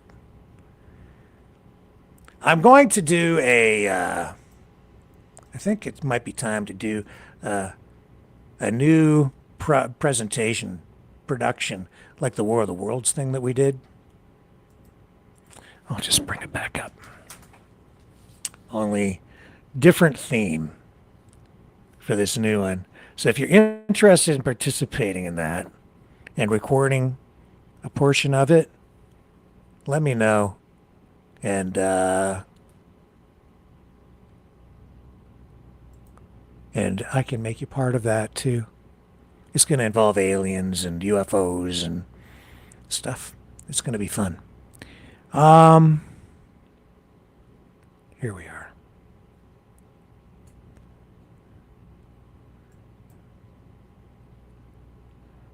I think this is the wrong one. Yeah, I already have that one, Rick.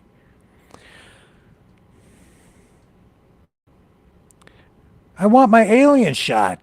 I'm determined I'm going to get it for you.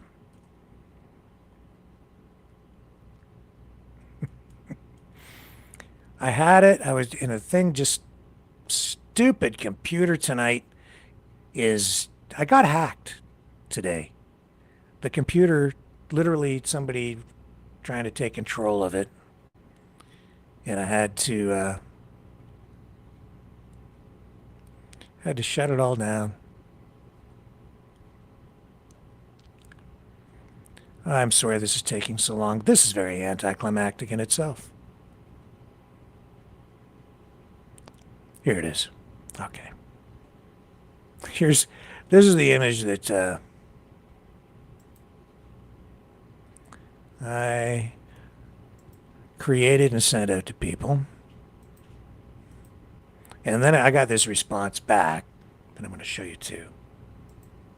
Sorry, it's just taking time to get it on the screen. Come on. There it is. Okay. I don't know. This popped into my head and I created this thing and I sent it out and I said, resistance is futile. Thinking about Star Wars. But this is also because I was thinking that we should do this new War of the Worlds sequel broadcast. It's ICE agents deporting an illegal alien. I just thought it was hilarious. Again, I don't know if you get my humor, but I thought it was funny. Then my friend from afar sends me something that was different. And I messaged back and said, I can't get this thing out of my head. It's hilarious. This is way better. Just way better. And again, there we go. This one I love. I can't stop thinking about it.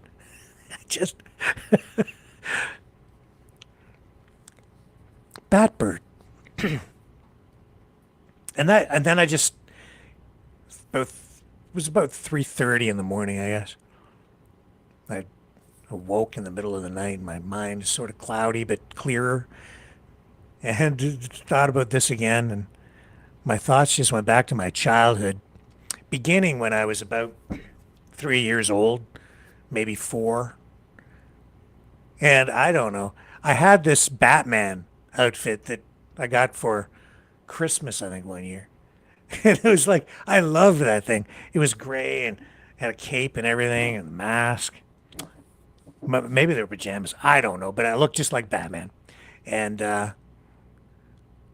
it just brought back memories of that, being a little guy. And this thing just resonates with me because that is so much what we are about here at Maverick News, right? We're sticking up for the little guy, and I messaged back and said, there's always one. Always one. When I was little, like this little chick, I would wear that Batman costume. I'd go into the backyard and I'd jump off the picnic table like a superhero. I would climb up on the shed. I was jumping off the roof of the shed. Don't tell my parents. I would get in trouble. My mom would freak. I just started thinking about it, though. About that and about... I don't know why. It just led one thought to another. I started thinking about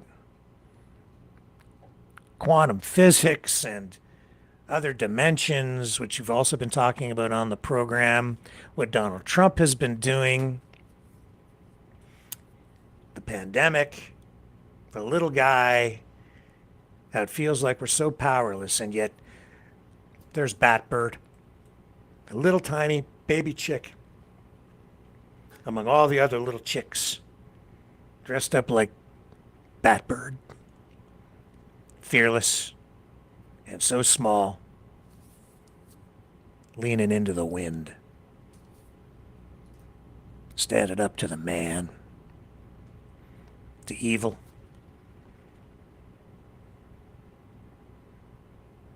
Yeah, Trump. This whole situation in Iran, it's so misguided. And then I can't help but feel that as much as it feels chaotic, he's executing some sort of a bigger plan. Feels that way. It feels like we're all pawns, you know? And I think there's some truth to that. Because tonight, too, I highlighted the fact that, and this is a fact, I believe this is absolutely true, that this fighting online, this social media war that has erupted between Alex Jones, Tucker Carlson, and Candace Owens and others versus the president, it's all just part of a stupid political version of a wrestling show. The bombast, the over-the-top statements, it's all a circus. And this week it was literally aimed at prime time. He gave us the time to tune in. Tune in Tuesday at 8 p.m. to find out if the genocide against this Iranian culture will proceed.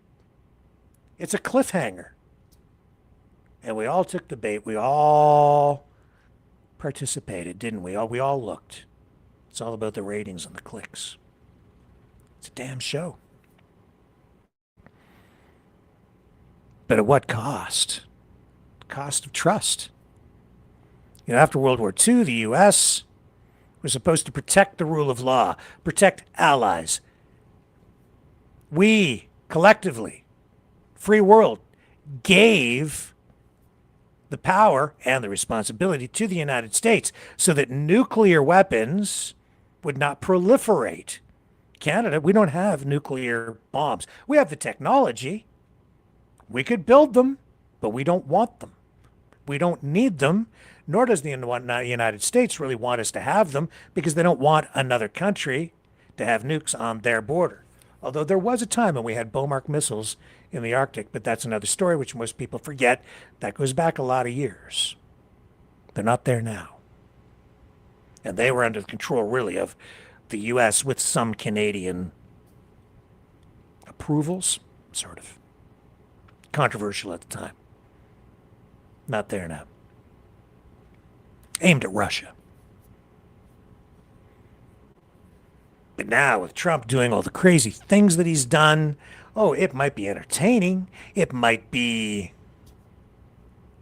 leverage in order to get a better deal in the Strait. It's not a better deal. It's a shitty deal. Excuse my language. It's awful. This is worse, at least for us. Maybe better for some. This is the odd thing, right? Makes me question. Who's benefiting from this? Russia. They're benefiting because oil prices are higher. Iran's benefiting because they're getting more money for their oil.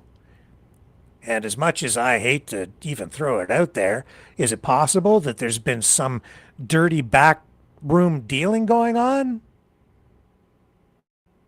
To the point where maybe Trump's not joking either about a joint venture, jointly operating a toll booth in the Strait with Iran and the United States. This guy is bat crap crazy to the point where maybe that's really where it's going. Because he's shifted alliances. Anything is possible at this point. But I'll tell you, it's been very disruptive, and it has not been good for the world. It's not good for the world now. And the other problem is there's no honor among thieves. And so even though I think Donald Trump thinks that he has allies and some of our traditional adversaries, I think that he's going to find out that maybe they're using him, and he's going to need his real friends ultimately anyway. But this whole thing in Iran, I think we need to proceed with extreme caution because I smell something and it don't smell good. The United States is not there anymore to protect the little guy. They're not there to protect other sovereign nations. He's there to tear them down. to erode sovereignty, to absorb other nations, especially within the Western Hemisphere. Clearly now we have a problem. The power is in someone's hands who might not even be stable, or maybe he's just acting unstable to leverage that power. But that's wrong, because he is undermining trust, and everything hinges on trust. Our economy, the US dollar. Trust that the United States won't attack us or try to take us over. Because we don't have the firepower that the U.S. has, although this whole thing in Iran has really damaged the United States in the long run, because what Iran has done is they have shown that a smaller power can stand up to even a superpower. And in so doing, they have shown the world that the United States is not as tough under Donald Trump as he would have us all believe. Therefore, one of the major factors that has kept us safe, that has prevented war for 80 years, deterrence, because of the threat of power. That, for me, is the whole concept of peace through strength. It's that you have to have a military so powerful that nobody will ever want to mess with you, because you're so strong. You're that strong, nobody's going to mess with you. But now, Donald Trump has gone and picked a fight, and a smaller power has been able to successfully resist that and not win, but survive, showing the world that the United States, even with all its military might, is vulnerable, that its Achilles heel is actually its strength, because it costs so much to fire off each of those Tomahawk missiles. $45 billion later, and we're worse off. And the main reason that we're worse off is because Iran now is able to project more power, even though they're weaker militarily. They're stronger on the world stage. They have a bigger voice. They have more leverage politically, internationally, and they're going to have more money coming in as they control 20 to 25% of the world's oil supply, giving them extreme leverage over the entire world. All of that because of what Donald Trump has done. And now he's like, well, you have to open the strait. I don't even know if he really means it, but even if he does, they may not. And he doesn't have any good options. And he's undermined the image of the United States, damaged it so much that now you have a growing number of people wondering who the good guy is, who the bad guy is, who is actually the little chick in the Batman outfit. Is it the United States or is it Iran?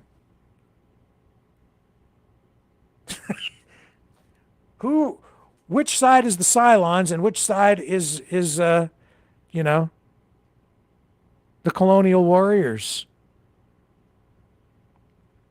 and the interstellar travelers searching for Earth? Which side?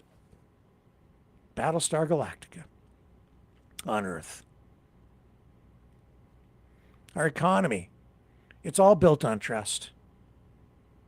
And you see this assault on the US dollar, the US system, the economy, honestly, in the United States is not in good shape. It's not in good shape here either.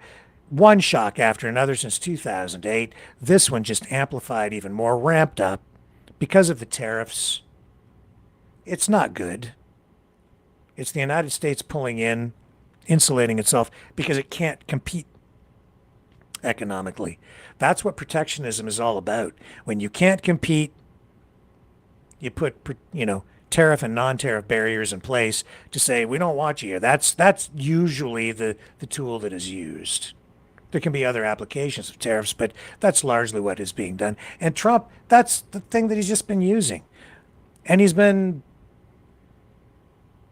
undermining, ignoring, tearing up deals trade deals, contracts, so much that it's not surprising that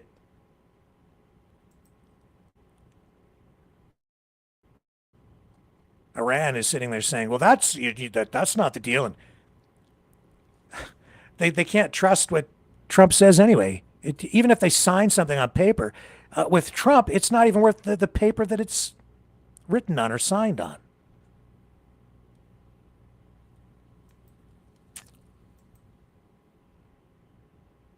You know, I found this earlier today, too.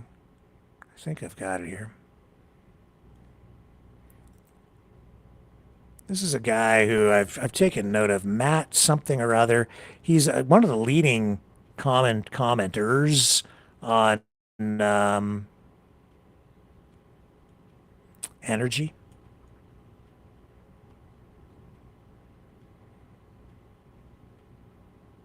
So I have it here. Maybe I don't have it. He's just going on about how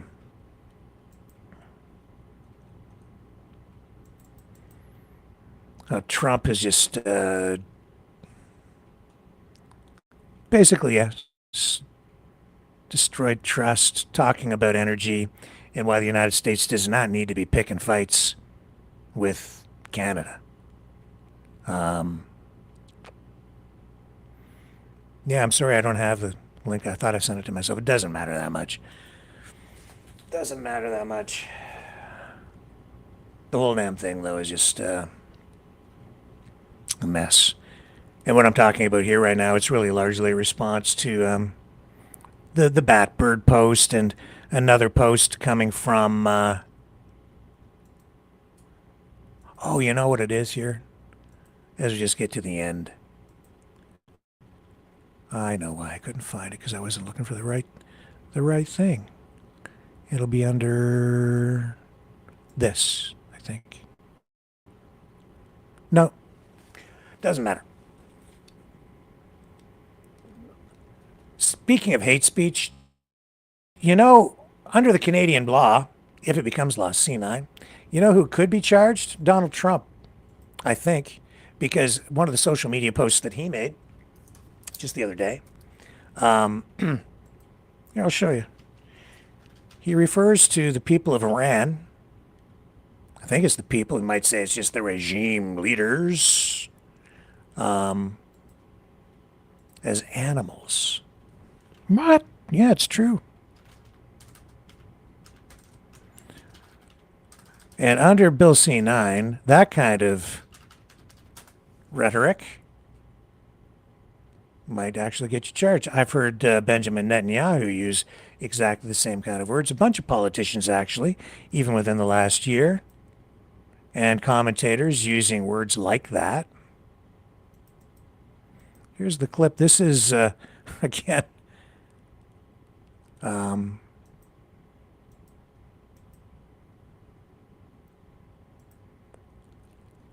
it is. Here he is on social media. This was, I believe, at the Easter egg roll leading up to the big power plant day. And listen to what he says. Mr. President, how would it not be a war crime to strike Iran's bridges and power plants? Because they killed 45,000 people in the last month, more than that. I think it could be as much as 60. They kill protesters, they're animals. And we have to stop them, and we can't let them have a nuclear weapon. Very simple. They want a nuclear weapon. They've been trying for a long time. I stopped them with the Obama horrible Iran nuclear deal. I stopped them in a lot of different ways. Mr. President, how would it not be a war?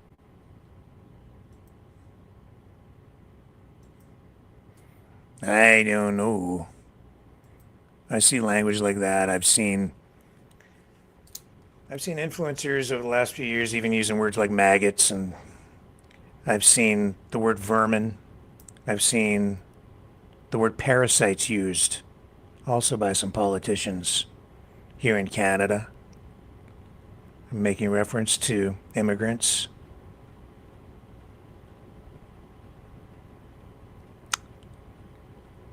depends on the intent.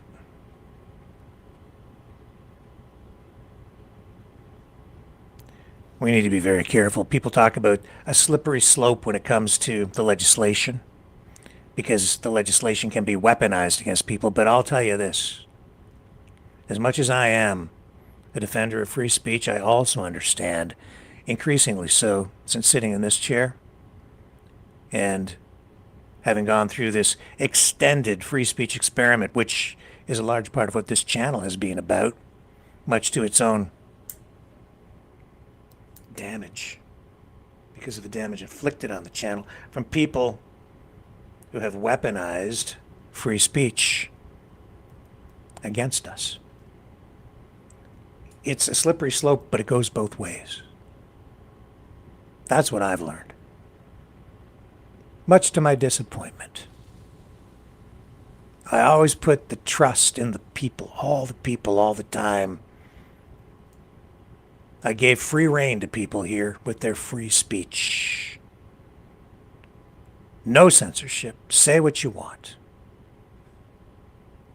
Worked okay for a little while, and then it became this slow, slippery descent down that slope into a deep, dark place for some people.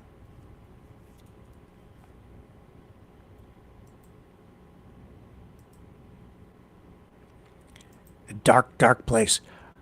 I really didn't like it, don't like it. Here's, I'll read this one. Look, this guy, Stephen, yeah. He posted this on last night's broadcast in the comments again. I've left it up. He posted,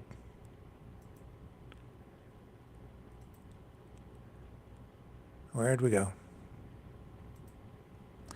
To hell, this is the ceasefire collapsing. He's talking about Trump and Netanyahu, I guess, and some others. To hell with lying, coward, corrupt kitty for FCR's Zionist, I guess, shill war, criminal Trump and his genocidal Zionist animal puppet master Netanyahu. They weren't born to human mothers, bubbled up from the bottom of hell.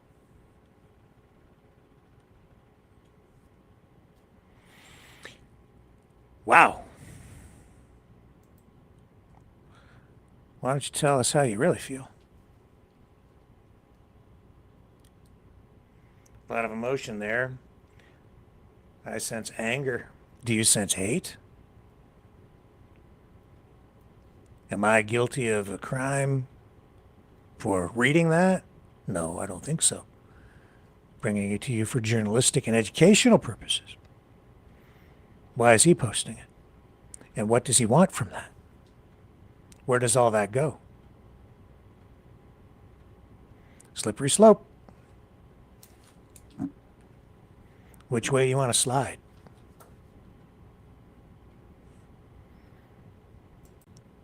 I'm going to slide this way, okay? Because Batbird stands for truth.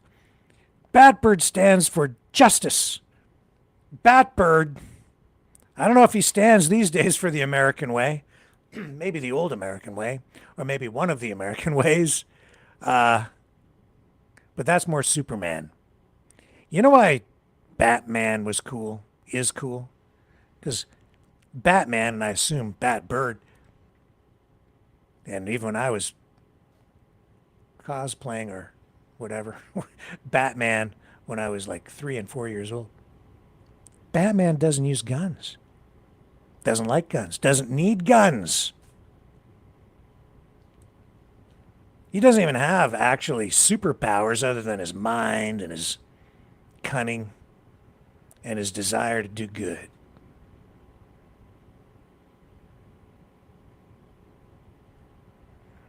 I'm sliding down the middle with Batbird. That's where I'm going, man. Because there's always one.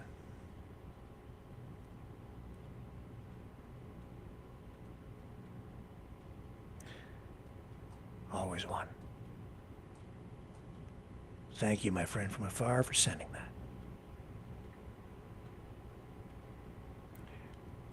See y'all back here tomorrow night. 7 p.m. Eastern. Keep using your superpowers for good, never for evil. On the flip side.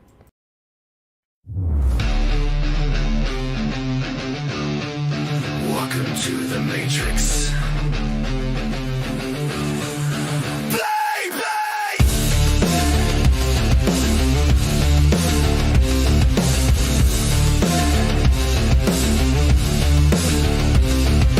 Scrolling all night, chasing the high. Everything's fake, psychedelic sky. They said you're free, that's the game. Different screen, always the same. You are what you believe, that's the key.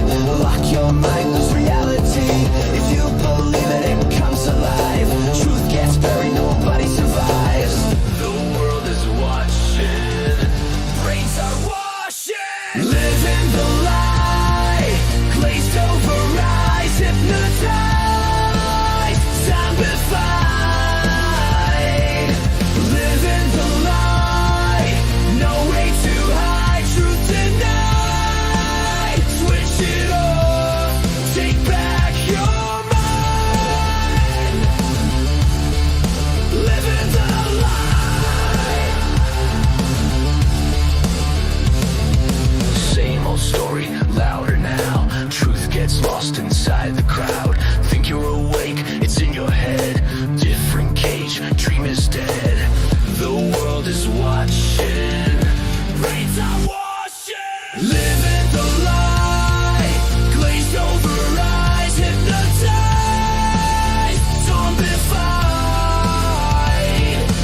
Living the lie, no way to hide, truth denied. Switch it off, take back your mind. Living the break it down, shut it out, turn it off right now. Break the screen, cut the feed, take back what you need. Live in the lie, glazed over eyes, hypnotized, zombified. Live in the lie, too tired to fight, wake up now, take it back tonight. Living the lie. Living the lie. No more. Exit the Matrix.